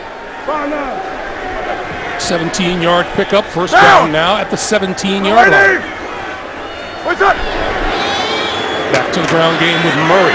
Murray with room to run on the right side. Gets about 5 to the 11.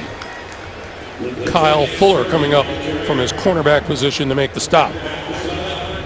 Fuller, the Bears' first-round draft pick last year. Well, it's interesting to see most of the day they've been flopping Porter to cover Cooper to both sides of the field. That must be the matchup that they think gives them a better advantage. On 2nd and 4. Carr with time. End zone. Got his man. Touchdown, Seth Roberts.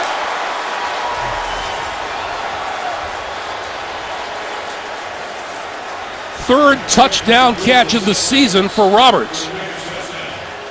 Well, and this is automatically going to be reviewed because it was called a touchdown on the field, and it looks like the second foot comes out of bounds. The throw by Carr over the top of McClellan. One is down. On the field is the receiver. Second foot was out of bounds. It is an incomplete pass. Third down. So now it's not going to be automatically reviewed. Now it's up to the Raiders to determine if they want to challenge this.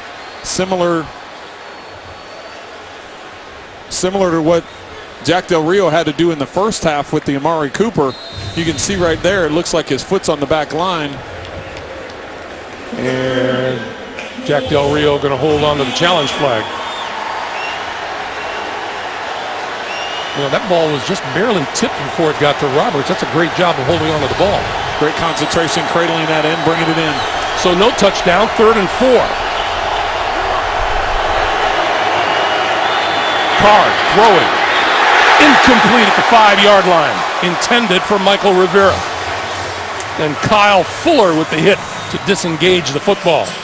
That's a good clean hit by Fuller, knocking that ball out. Now back to the close touchdown for the Raiders. Roberts down with 1 foot. The second one just taps just on the back line, his toes, right on the line there. Great shot by our crew to get that. You see those toes come down.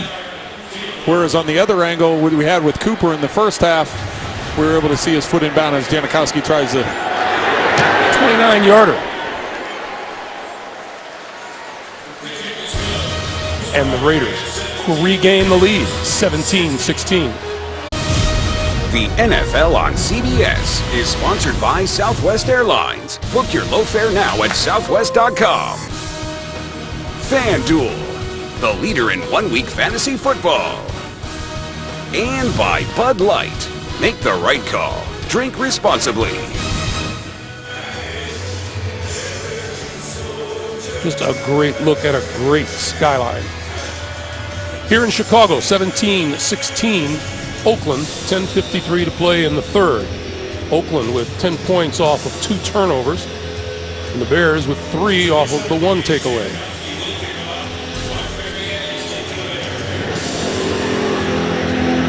Mariani will not run it out, and Cutler will start from his own 20-yard line. Well, we've called Sam Acho's name a couple of times today for the Chicago Bears. Linebacker has been a frequent visitor to rural villages in Nigeria, where he joins family members, medical professionals, and volunteers to give free medical care to people in need. Malnutrition in young children is an enormous problem in Nigeria, and Acho's parents founded Living Hope Ministry, which helps in screening and treating malnutrition along with other medical issues. That's a good guy. You know, you love hearing those kind of stories, and especially at this time when, you know, so much violence is going on around the world. It's just it's great to see a player like Acho giving back. Whistle before the snap. False start. Number 62, offense. 5-yard penalty, still first down. That's right guard Vladimir Dukas, who who, of course, does not believe that he committed a foul. He threw his hands up, and he's still pointing at the board. I just saw on the replay. It didn't even go that way. I just saw it. You can hear him in the huddle. 1st and 15.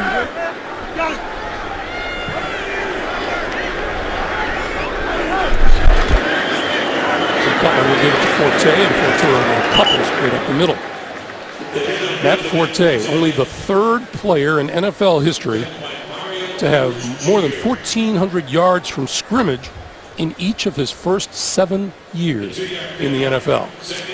Only Curtis Martin and LaDainian Tomlinson, the others to do that. Well, and he's well on his way to have an 8th year with the type of numbers he's putting up this season. So, been an impressive career so far for Matt Forte. 2nd and 13. The league wrapped up, and yet with the career he's had, word on the street is that he might be available as the Bears continue to rebuild and retool this team. Well, if you look at the moves they made this week with trading Jared Allen to Carolina, trading Jonathan Bostic to New England, that only fuels those rumors even more when you start talking about veteran players with high salary cap numbers. Plus, he has free agency on the horizon. Matt Forte. 3rd and 13. Cutler, quick pass outside, complete. This is Martellus Bennett, and Bennett rolls across the 30 for a first down.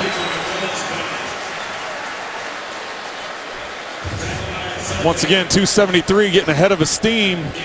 They don't initially come up and make that hit. As he gets closer to those first down sticks, he's going to carry the defenders those last couple yards. That's exactly what he does as he breaks that first down plane. 8 straight completions for Jay Cutler. Meanwhile, Bennett, 7 catches today for 55 yards and a touchdown. And to this side, and Eddie Royal couldn't hold on. It'll be 2nd and 10. That's just a case of trying to run before you secure the catch. A lot of drop passes today.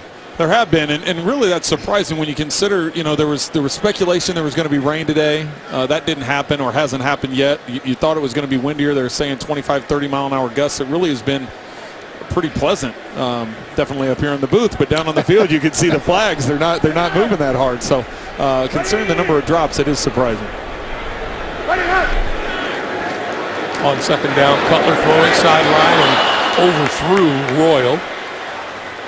Well, we were just critical of the receivers with drops. We got to be critical of Jay on that one. That's just a missed throw. He had him open in the flat and just let him too much. That's Taylor Mays limping off to the Oakland locker room. 60-year defensive back out of USC.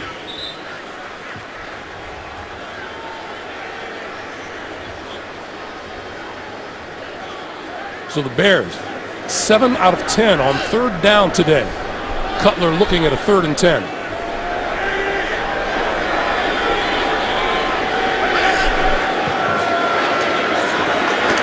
This time, over the middle, there's Bennett. Bennett for the first down.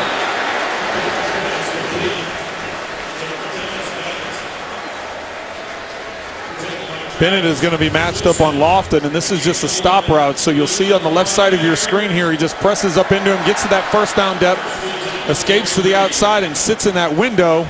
Now you got Leno Jr. on Alden Smith, keeping him away from Jay Cutler. Cutler having just enough time to get it away. On first down.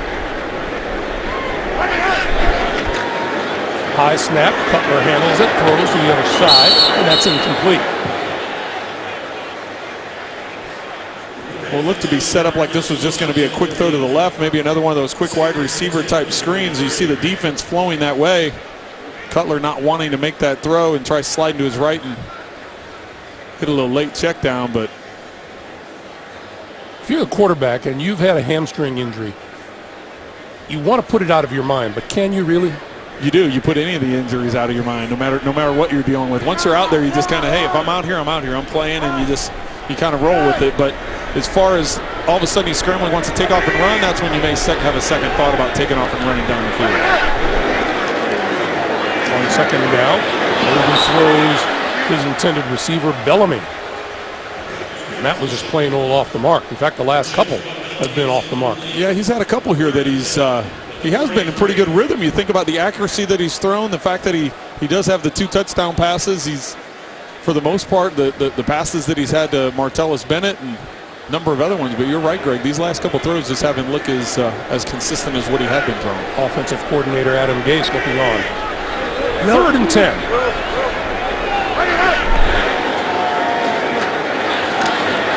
And this sideline pass is incomplete, intended for number 81, Cameron Meredith. And we have a marker down back near the line of scrimmage. Holding, 62 offense. That penalty's declined. 4th down. Second straight penalty against Ducasse, and they'll decline that. No problem with the velocity and accuracy of this throw. Nico Thorpe is in position to knock that away, but that's a ball you'd like to see Meredith come up with. And the rookie Amari Cooper is back to return this punt for the Raiders.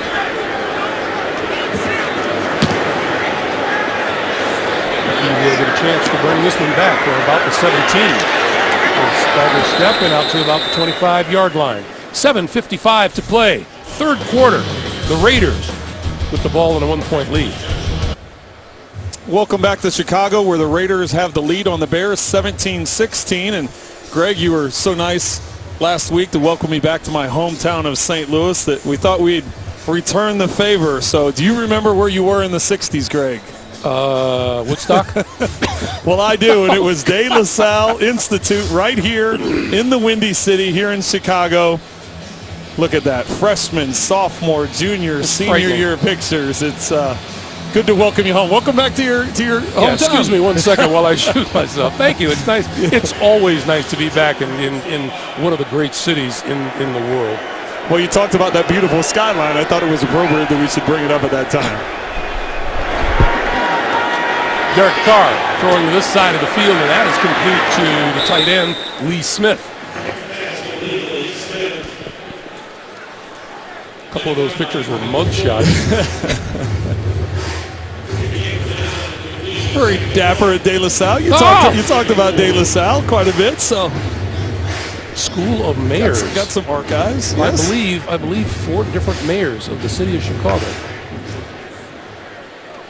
Pretty impressive. Joseph Kennelly, Richard J. Daley, Michael Balandic, and Richard M. Daley. He knows his Chicago trivia. On 2nd and 1, this is Murray. And Murray with the first down across the 35 to the 36-yard line.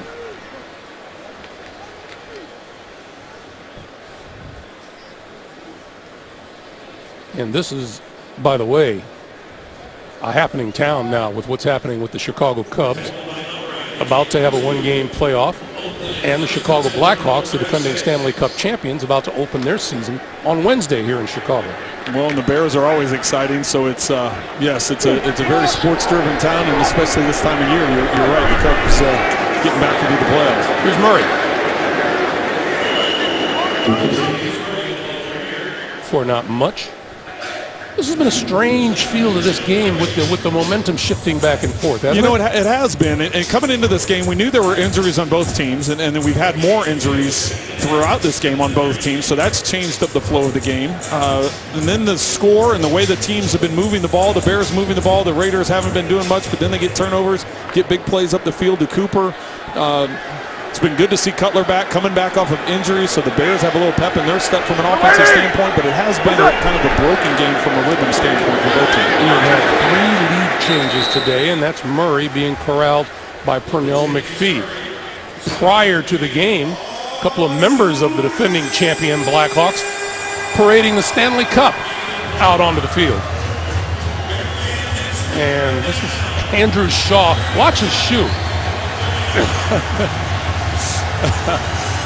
Never a good thing when the shoe goes further than the ball. Well, and yes, we did. We heard from the reporters that were down there that the shoe made it through. The football did not. The football was wide left.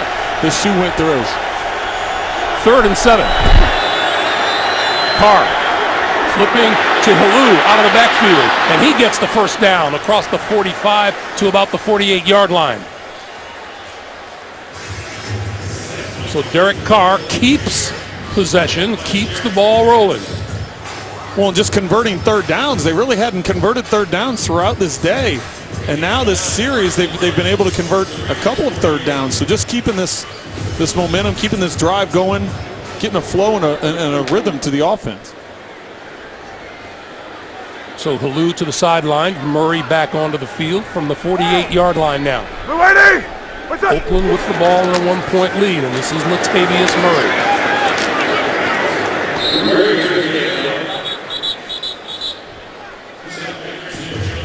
Murray, a third-year back out of Central Florida.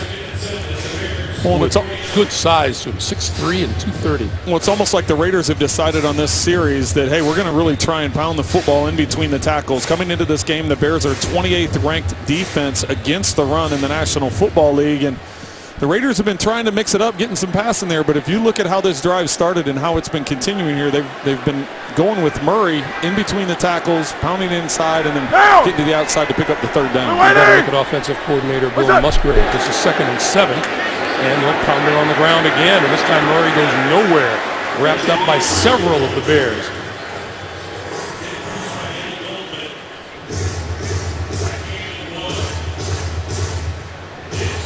It makes it difficult as a quarterback. Sorry, Greg. It makes it difficult as a quarterback when you do go the run, then third down. It becomes so critical on third down with your accuracy and your decision making. If you don't have much room for error, and as you're getting across midfield here, and they go to an empty set.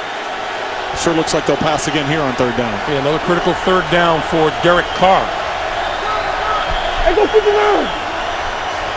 Crabtree on Fuller down here at the bottom of the screen. And a look this way and throws, and that's off the mark. Crabtree, the intended receiver, but it wasn't even close to him.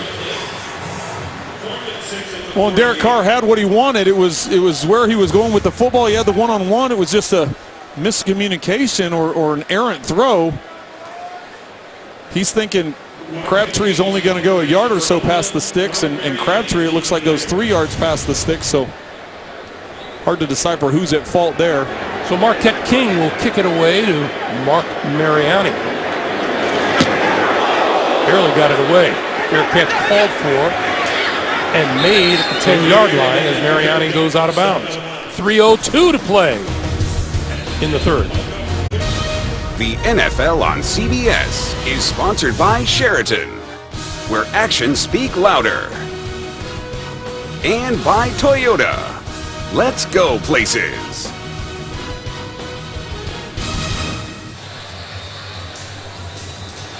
Welcome back to Soldier Field in Chicago. 3:02 to play in the third quarter, and the Oakland Raiders with a 1-point lead.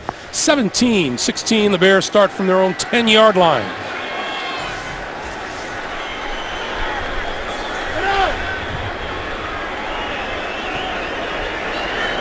Cutler goes to work under center with Matt Forte, the deep back behind him, and Zach Miller is there too.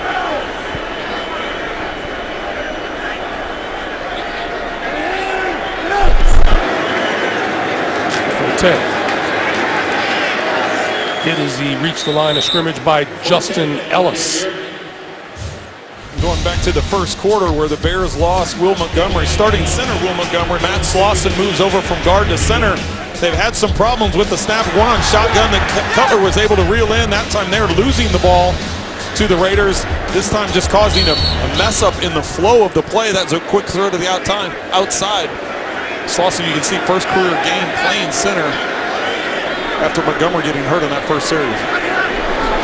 On 2nd and 9. Cutler throws, sideline. That's complete to Forte out of the backfield, and Forte with a first down. Out to the 20-yard line. I said it earlier in the game. He is a workhorse. It's tremendous. His ability coming out of the backfield, and the fact that he's in his 8th year, you'd think there'd be some wear and tear, but you see the explosiveness in his first step. You see the explosiveness when he gets the ball in his hands. He's put together a tremendous career. You see the numbers on the day right at 130 yards of total offense. And that's with 21 touches. This is Forte again.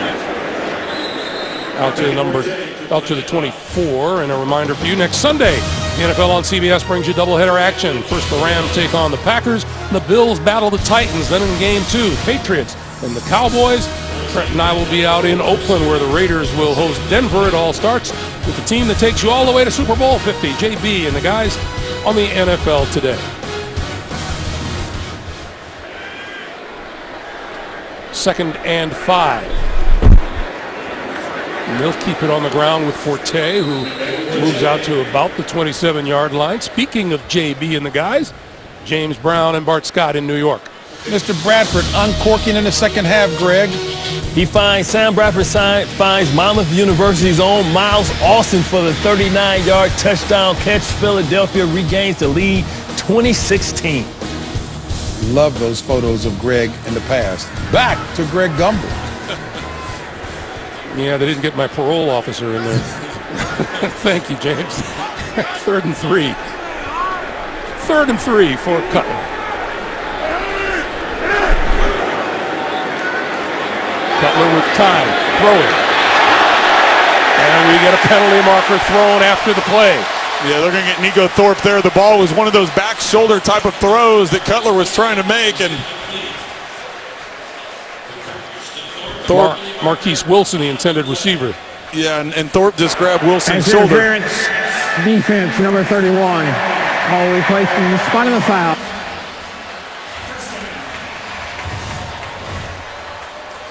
Watch Thorpe's left arm. They're over here on the side. See that left arm just pulls and twists him. You're not ever going to be able to reach back into the body of a player and get away with that. Cutler throwing in a hurry on the far side, and that's Bennett. And Bennett inside the Oakland 45 to the 43. And we'll see if the Bears get another snap off before the third quarter expires. Cutler has them at the line.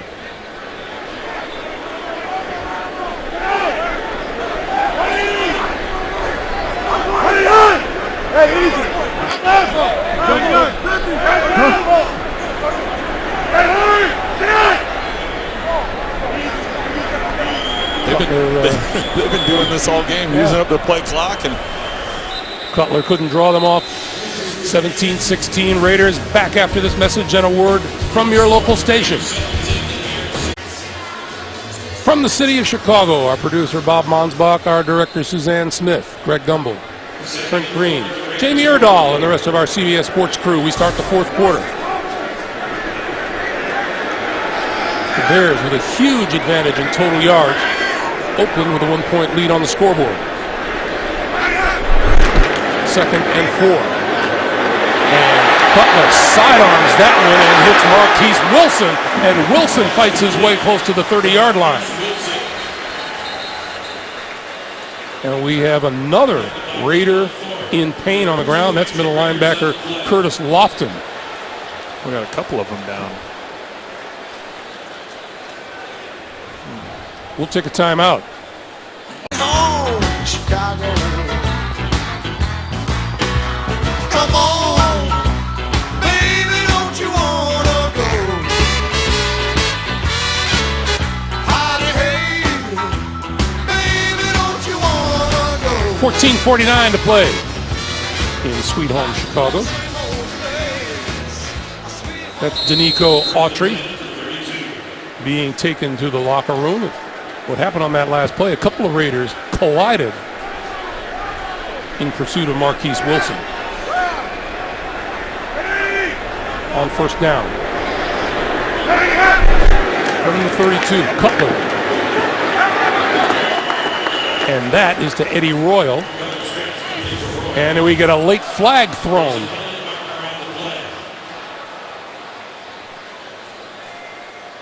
You saw Danico Autry and Lofton, Curtis Lofton running into each other. That's what caused the injury.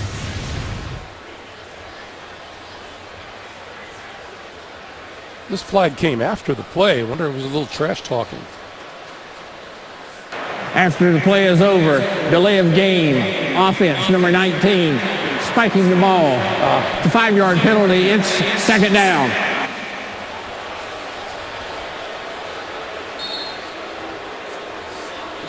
So that backs the Bears up to the Oakland 40-yard line. Here's the the reason why it was called. That's a spike? I don't know. That's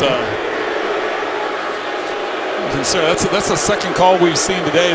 They got Tracy Porter earlier in the game on a hand to the face of Amari Cooper that we showed the replay and he was nowhere near his face. So this is the second time today. So here's a pass to the near side of the field, and there's Mr. Bennett again. Boy, has he done some damage for the Bears today. Run out of bounds by Malcolm Smith.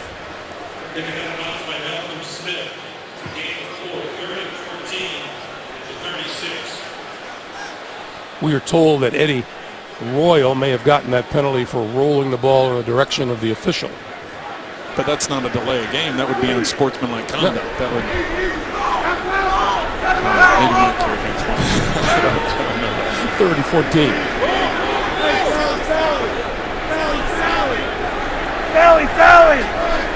Cutler needs the 22-yard line for a first down.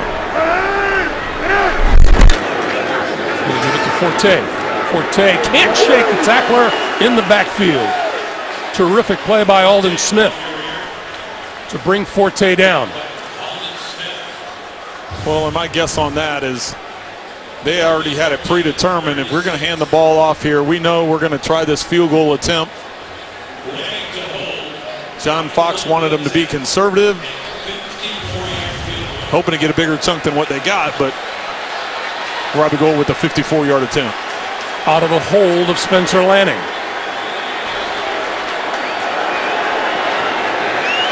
If this misses, it's pretty good field position for the Raiders. Kick on its way, and is good.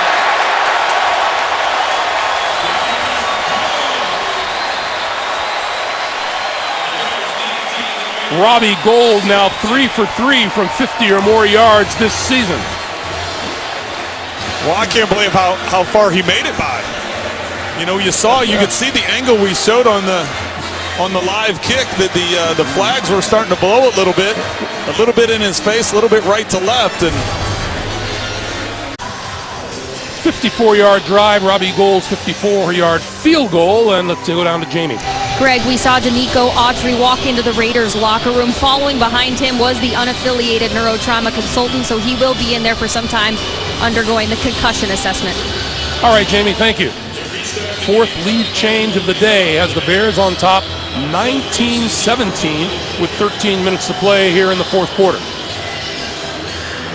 Bears looking for their first win of the season.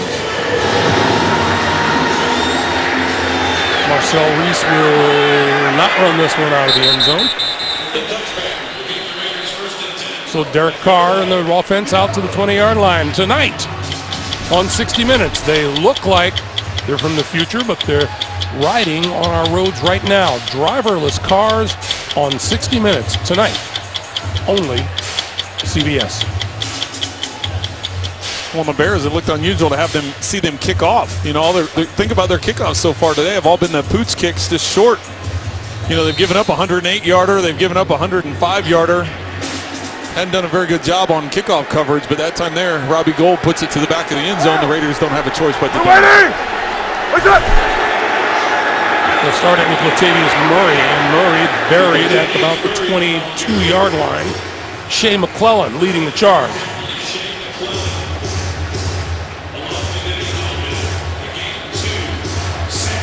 Just thinking ahead here now, so you got 12 minutes to go in the fourth. The Raiders still only 41 plays at this point in time, only 146 yards of offense. I understand they're trying to run the football. The Bears aren't very good at stopping the run. Well, the Bears have been very good at stopping the run today.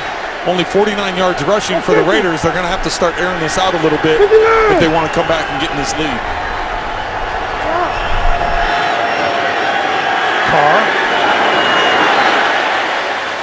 Disconnect with Amari Cooper.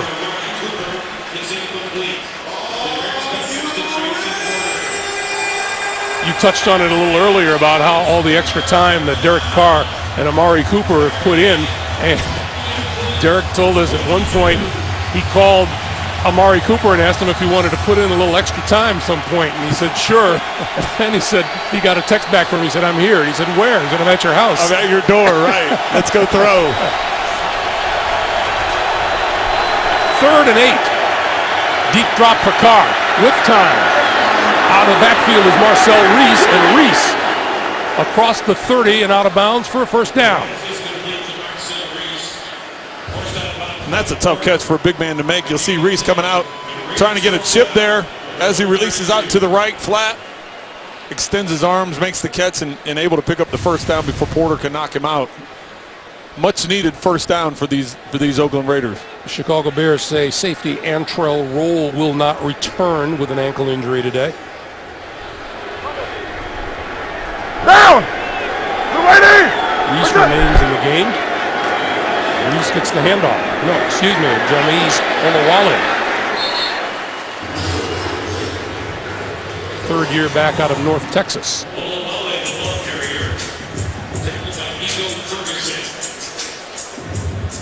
Just hasn't been much for the running game for the Raiders today, and I know you have to try and stick with it a little bit, but not having much success with it. Came into the game with the 17th ranked rushing attack in the league.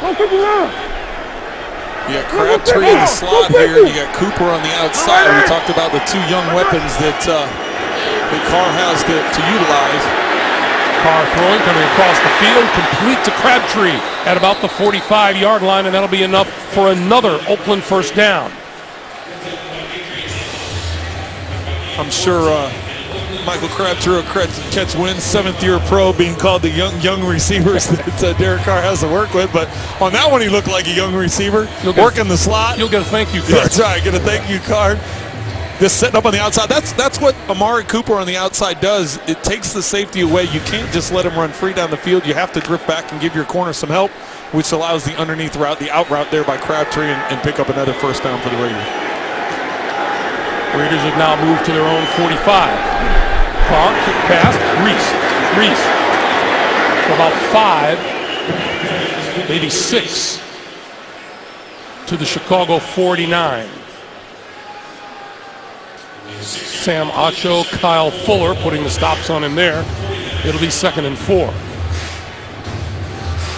No yardage receiving here in the second half yet for number 89. Well, now that you cross midfield, you start thinking about taking shots to the end zone as you get closer and closer. We'll have to keep our eye on Cooper, as we know they're taking those shots. Pitch for Murray, who dropped it. And the Bears have the football.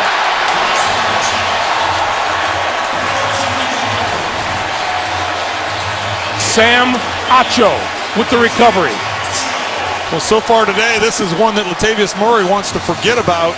What a nightmare of an afternoon for him. Earlier, the ball off his shoulder pads in the interception. This time, just a sweep. Hits him right in the hands. Perfect pitch, perfect toss. Doesn't have to reach back for it. You just see he takes his eyes off the football and looks up to where the defense is and where he's going to have to make his cut. By taking the eyes off the football, it allows it to sit there, and there's Acho jumping on top of it. Turnovers are even at 2 apiece.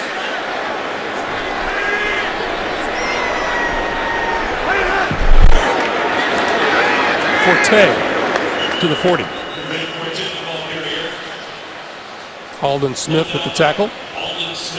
And we duck under 9.5 minutes to play here in the 4th. Well, and it's important to remember, Greg, going in this same direction, Robbie Gould just hit a field goal. You get another 5 yards. This is the field goal range that Robbie Gould just hit. So this is important that they were able to get the football in this location, and Raiders can't give up anything. Not just give up a first down, they can't give up yardage.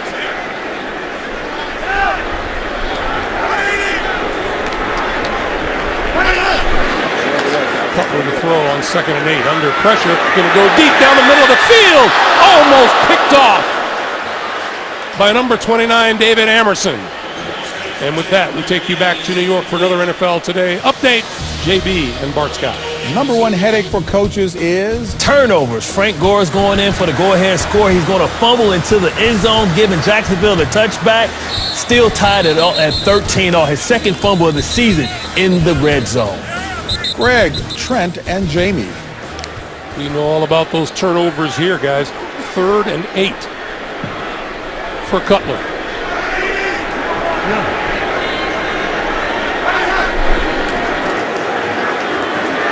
Cutler on the move, throws over the middle. Eddie Royal has got it. Does he have enough for the first down? Right at the first down marker. That was some of the concern coming into this game, not only Jay Cutler's hamstring, but how was it going to stay throughout the course of the game? Would it get cold on the sideline as the temperatures have dropped throughout this game? That time there with the burst sliding over to the right to avoid the rush and hit Royal working from right to left. And we are going to have a rare measurement. This may be our first of the day. I think it is. You measured up that sandwich pretty good at halftime. There it is for the Bears. You hear the reaction of the crowd.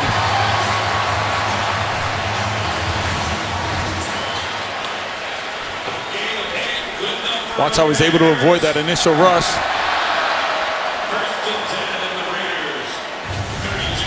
And completing the pass that they all say the quarterback shouldn't throw, throwing across your body. Going right to left, throwing across your body, and he got it. He has the arm strength to do it. It's just it's a risky throw. Cutler's comeback day, 22 of 33 for 231 and 2 touchdowns and no interceptions.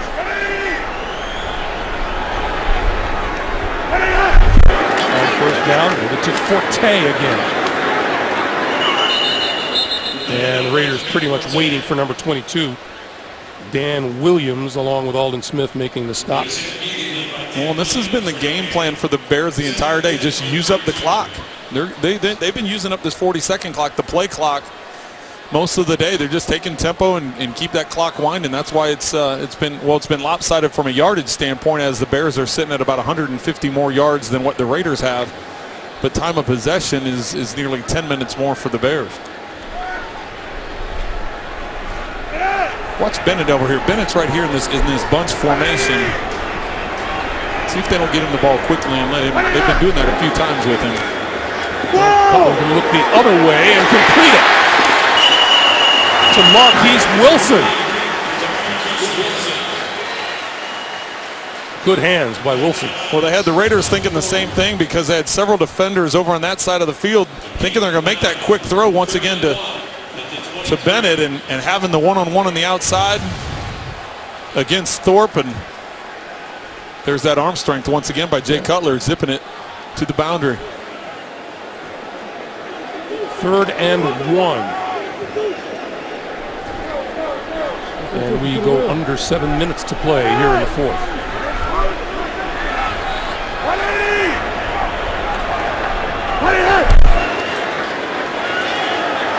Cutler going to throw it over the middle, intercepted, picked off by Charles Woodson.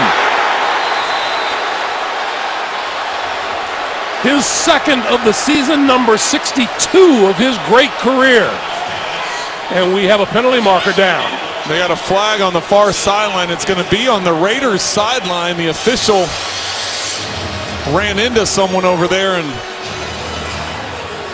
I think the Raiders maintain possession of the ball, but they will get the, I believe one of the officials was knocked down on the far sideline. But going back to the play, though, Cutler just they had the opportunity to push the ball up the field. He didn't really get much into the throw because he was throwing it off his back foot. Raiders did a good job of jumping the flat, taking away the short route, but he had the deep route behind it. He just didn't get a lot on it because he didn't have his feet underneath him the way you normally want to throw that.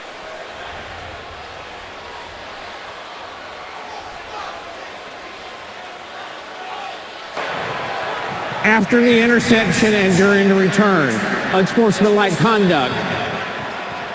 Oakland, the return team, the official ran into the players and coaches in the bench area. At half the distance, the penalty will be assessed for the dead ball spot. First down, Oakland. Here's a replay of the interception. You see Cutler does not get his legs into it, which doesn't allow any zip, and Woodson undercuts for the interception.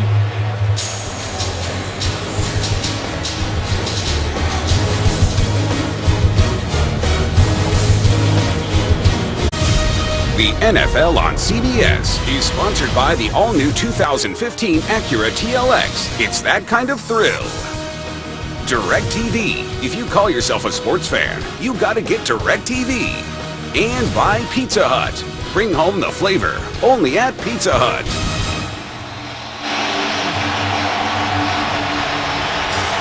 There's a really good place here in Chicago for pizza called Uno.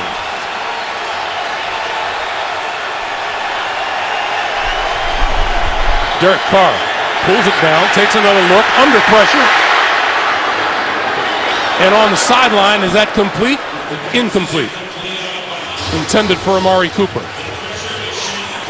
Shea McClellan was covering on the play. Let's go to the interception one more time. Charles Woodson undercutting. The play here is to get the receiver in the flat, and that's ultimately where Jay Cutler is trying to get the ball quickly, because that's going to pick up the first down.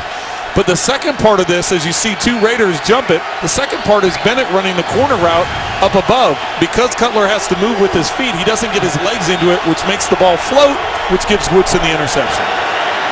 On 2nd and 10, Carr with the throw across the 30-yard line to Crabtree.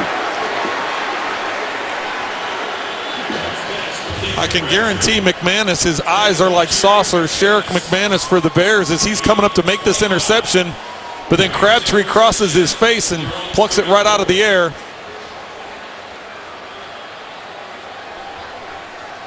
Tremendous play by Crabtree. First down at the 34. Now! We're waiting! What's up?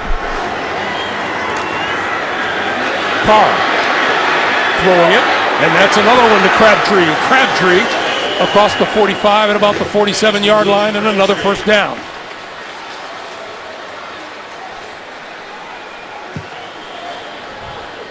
Jay Cutler looking on at this play, just throwing the interception on 3rd down. You see Adam Gase right there. A lot of Bear fans may be thinking, what were they doing throwing on 3rd and 1 when they're already in field goal range? Well, that's a good play when you look at the way the play developed. You're trying to catch the defense off. You know they think they're going to run the ball, so you try getting a quick flat out. They double-teamed the flat, had the tight end wide open, and Cutler just didn't get enough on it as Woodson undercut it. This is Halou. And Halou to about the 41. Under 5 minutes to play, and Sebastian Janikowski loosening up again.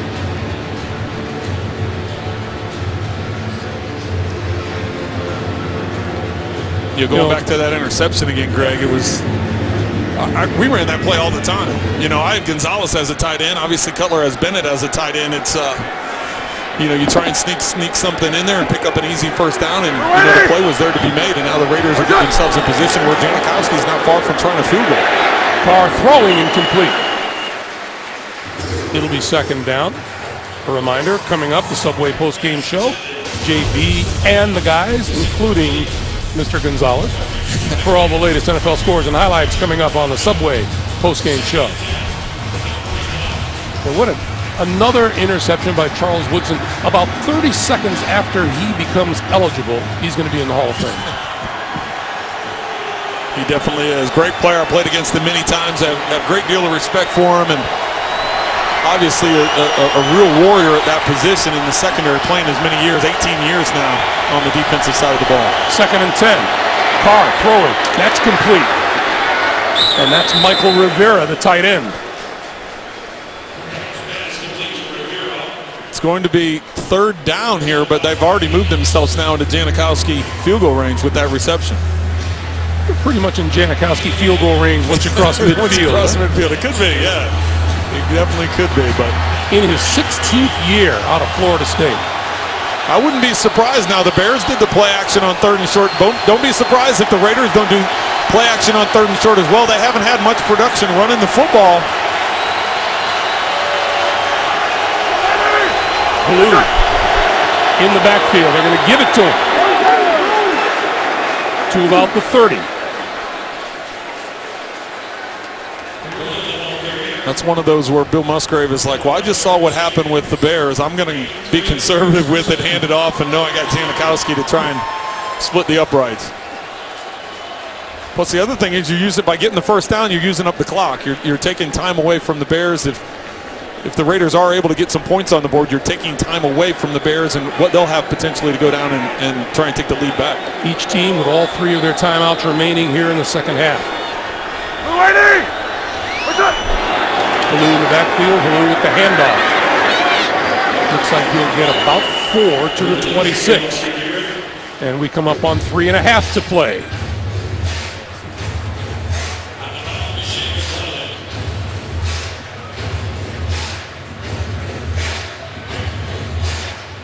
That time the Raiders had 3 tight ends in the game, only 1 receiver, that's Amari Cooper.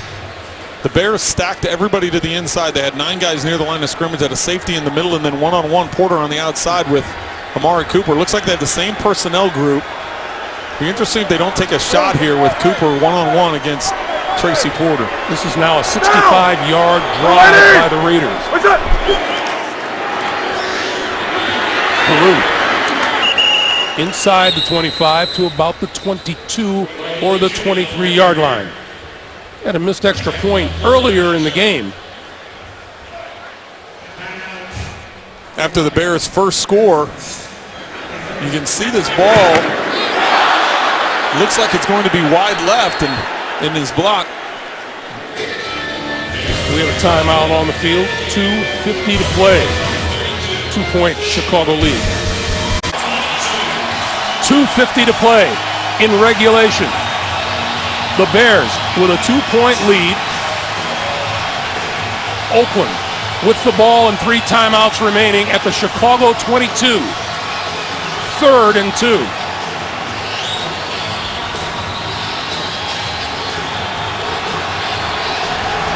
Halou, who has been in the backfield since Latavius Murray lost the football. He'll get it. Can't get away. In fact, he lost a yard. Pernell McPhee. And here comes Sebastian Janikowski. Well, McPhee having another big day for the Bears. Last week coming up with 2 sacks against Seattle. This time cutting through that inside gap, able to get in the backfield and get Halou actually tackled for loss, pushing Janikowski back even further. 41-yard field goal attempt for the veteran. He was good from 29 earlier. This for the lead. On its way. And good.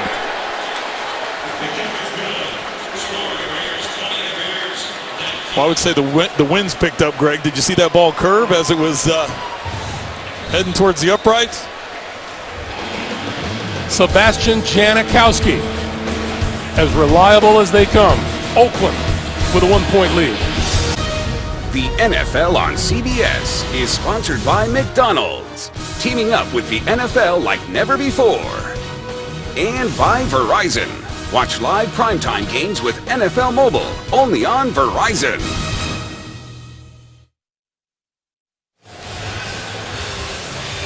.205 to play in regulation. 20-19, Oakland coming up. The Subway postgame show with JB and the guys back in New York with all the latest NFL scores and highlights, all coming up on the Subway postgame show.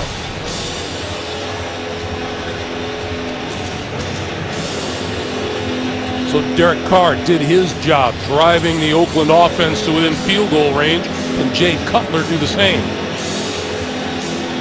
Well, and really the 1-point difference go all the way back to the first quarter, and the first touchdown that the Bears put up. Missing that extra point is the only difference in this game now, and Jay Cutler is going to come out and have a couple timeouts in his pocket to use.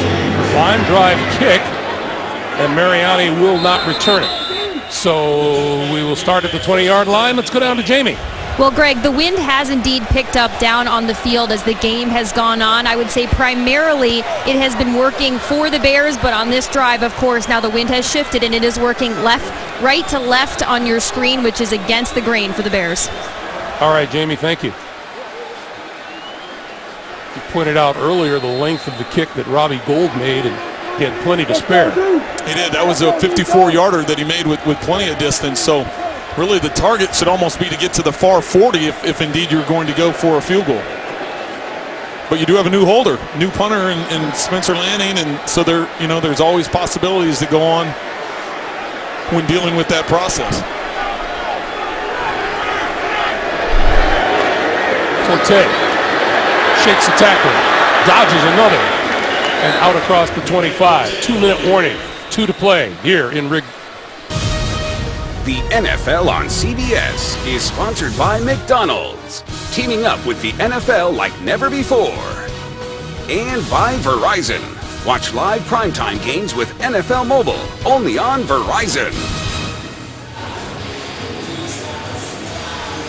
See a couple of denizens from the Black Hole have traveled to Chicago. We'll be out there next week as the Raiders host the Denver Broncos. 2 minutes to play.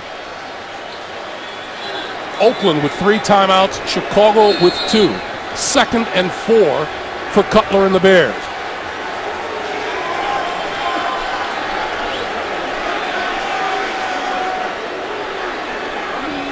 That shift right there was nothing but just an indicator for Jay Cutler what coverage they're going to be in when you move the Forte from outside the end. Cutler got hit from behind as he pulled up at the 25 by Khalil Mack.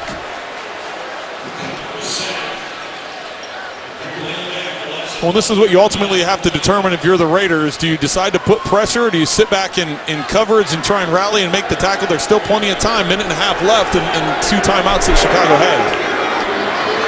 Cutler throwing, and underthrow is intended for number 11, Josh Bellamy. And on 4th and 5, they're going to have to go for it. Yeah, no choice here. They've got to come up with a play that they think is best going to.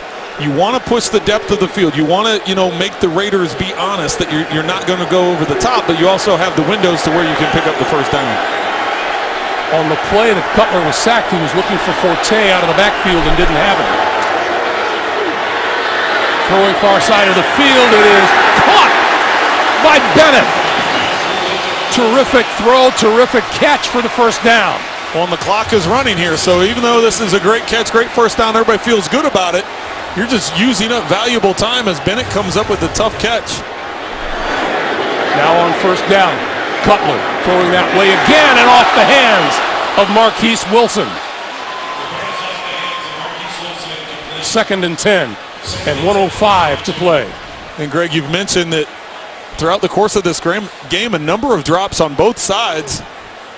This time Marquise Wilson, as you mentioned, trying to catch the ball, trying to get upfield, get the first down, get out of bounds, all those things going on, but the number one thing is you have to secure that catch.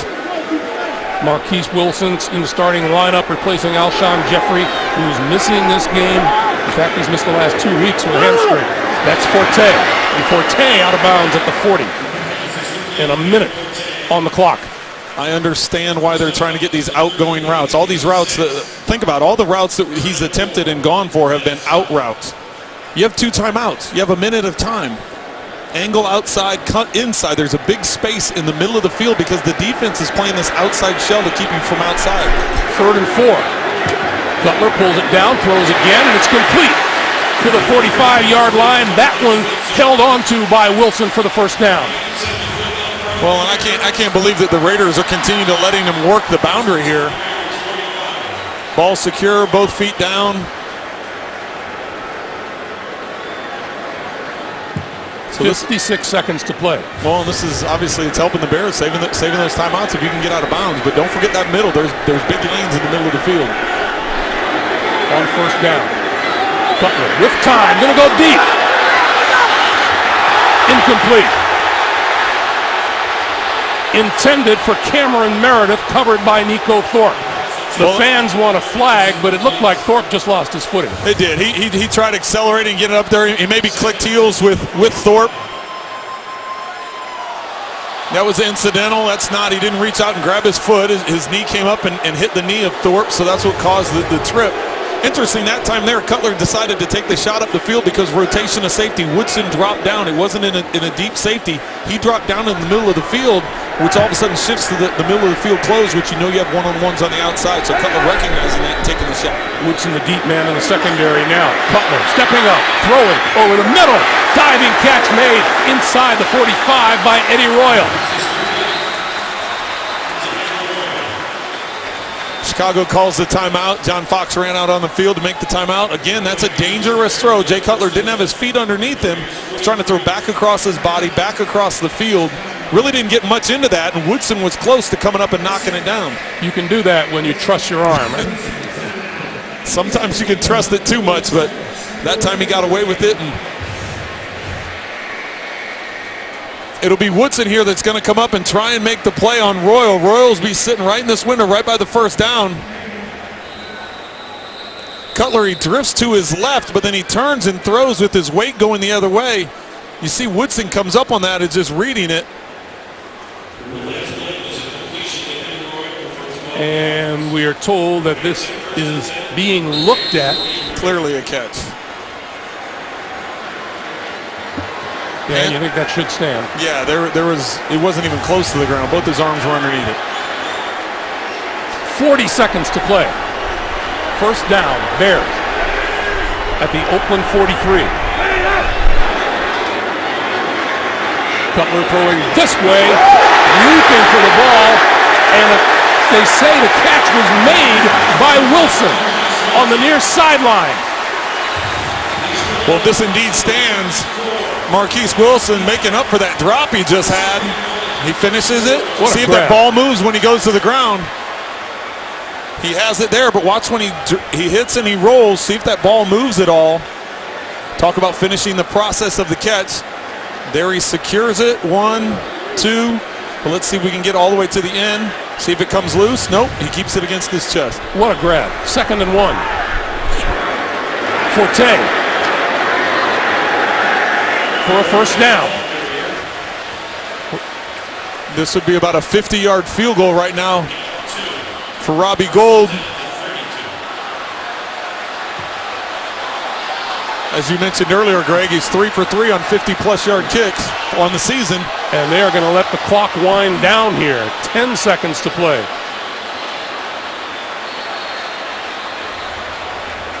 And timeout is called.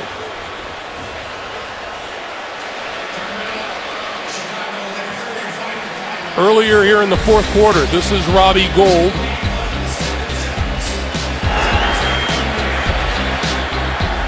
With lots of leg.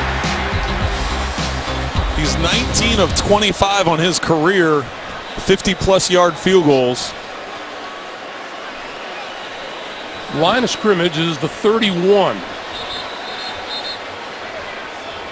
So this will be close to a 50-yarder. Let's see where they're going to place it. Spencer Lanning, the newly signed punter, is the holder.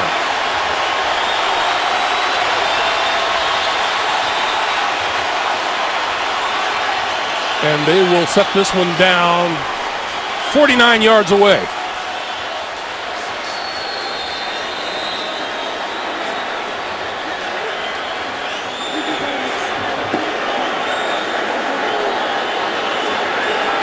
Robbie Gould for the lead.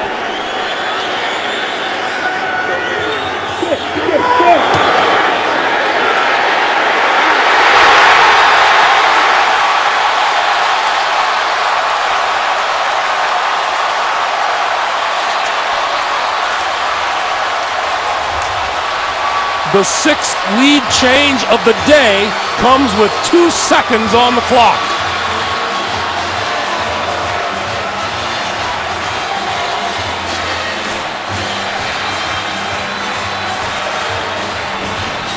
What a tremendous kick in these conditions. Jamie just got through reporting that the wind had picked up down on the field, and excellent snap and hold. As you also mentioned, Greg, Spencer Lanning, the newly signed punter, doing the holding.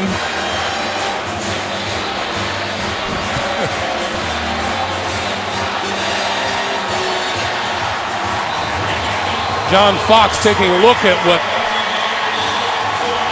very possibly is win number 1 on the year.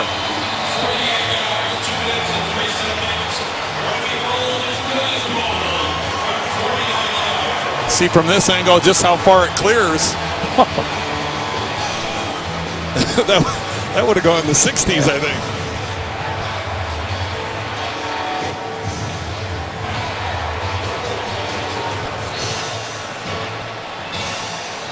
Six lead changes on the day.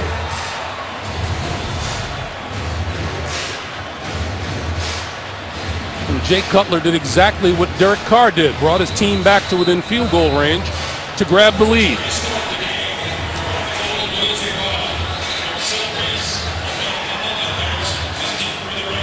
How about Cutler coming back off that interception? First of all, coming back off his injury and playing today, and playing very well today. But he throws that interception, the lazy ball out to the corner. Woodson undercuts it. Derek Carr leads the Raiders down the field, get the field goal in the lead. Jay Cutler comes out and puts together an accurate drive, moves him down the field, and Robbie Gould comes through once again. Bears looking to snap an 8-game losing streak, which dates back to last year. The squib kick. Picked up by Halou. Halou on the move, up the sideline. Throws it back. The ball is loose. Penalty markers fly. Another penalty marker flies.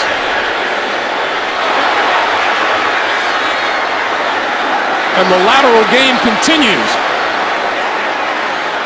That one thrown back at about the 40, 45. The Raiders are losing yardage on this. Finally covered by the Bears. Sam Acho.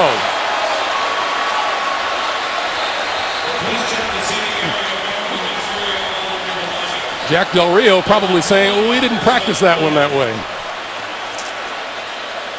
Kind of a fitting way for this game to end, though, Greg. They need to go forward pass. Two good friends by the receiving meeting team. in midfield. That penalty has declined at the end of the game. There was an illegal forward pass in that mess. And the penalty is declined. And the Bears grabbed their first win of this season. Well, it was a pretty dominant performance. 371 yards. They controlled the clock. Time of possession was heavily in the Bears' favors. Roy Halou got this off to a pretty good start.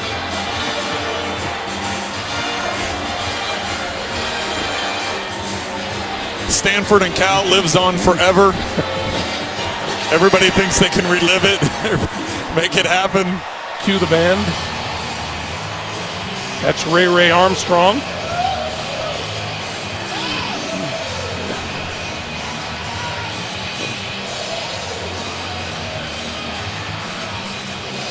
Mercifully, the lateraling stopped, and the Bears a winner. They are now 1-3 on the year, while the Raiders fall to 2-2. And the return of Jay Cutler is a pretty good success. Good day for Jay. 28 of 43, 281, 2 touchdowns. Did have that one interception, but came back and was able to lead him down the field and get him in position where Robbie Gould came through for the clutch win. Lots of promise on both sides of the field.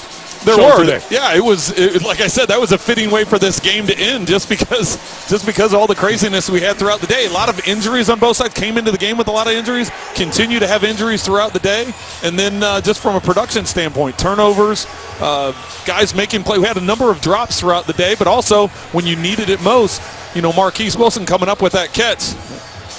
Huge catch for the Bears down the stretch. Our final score, the Bears 22 and the Raiders 20. Up next, the Subway postgame show for Trent Green, Jamie Erdahl, our entire crew. Greg Gumbel, so long from Chicago. This is the NFL on CBS. The Subway postgame show right after this.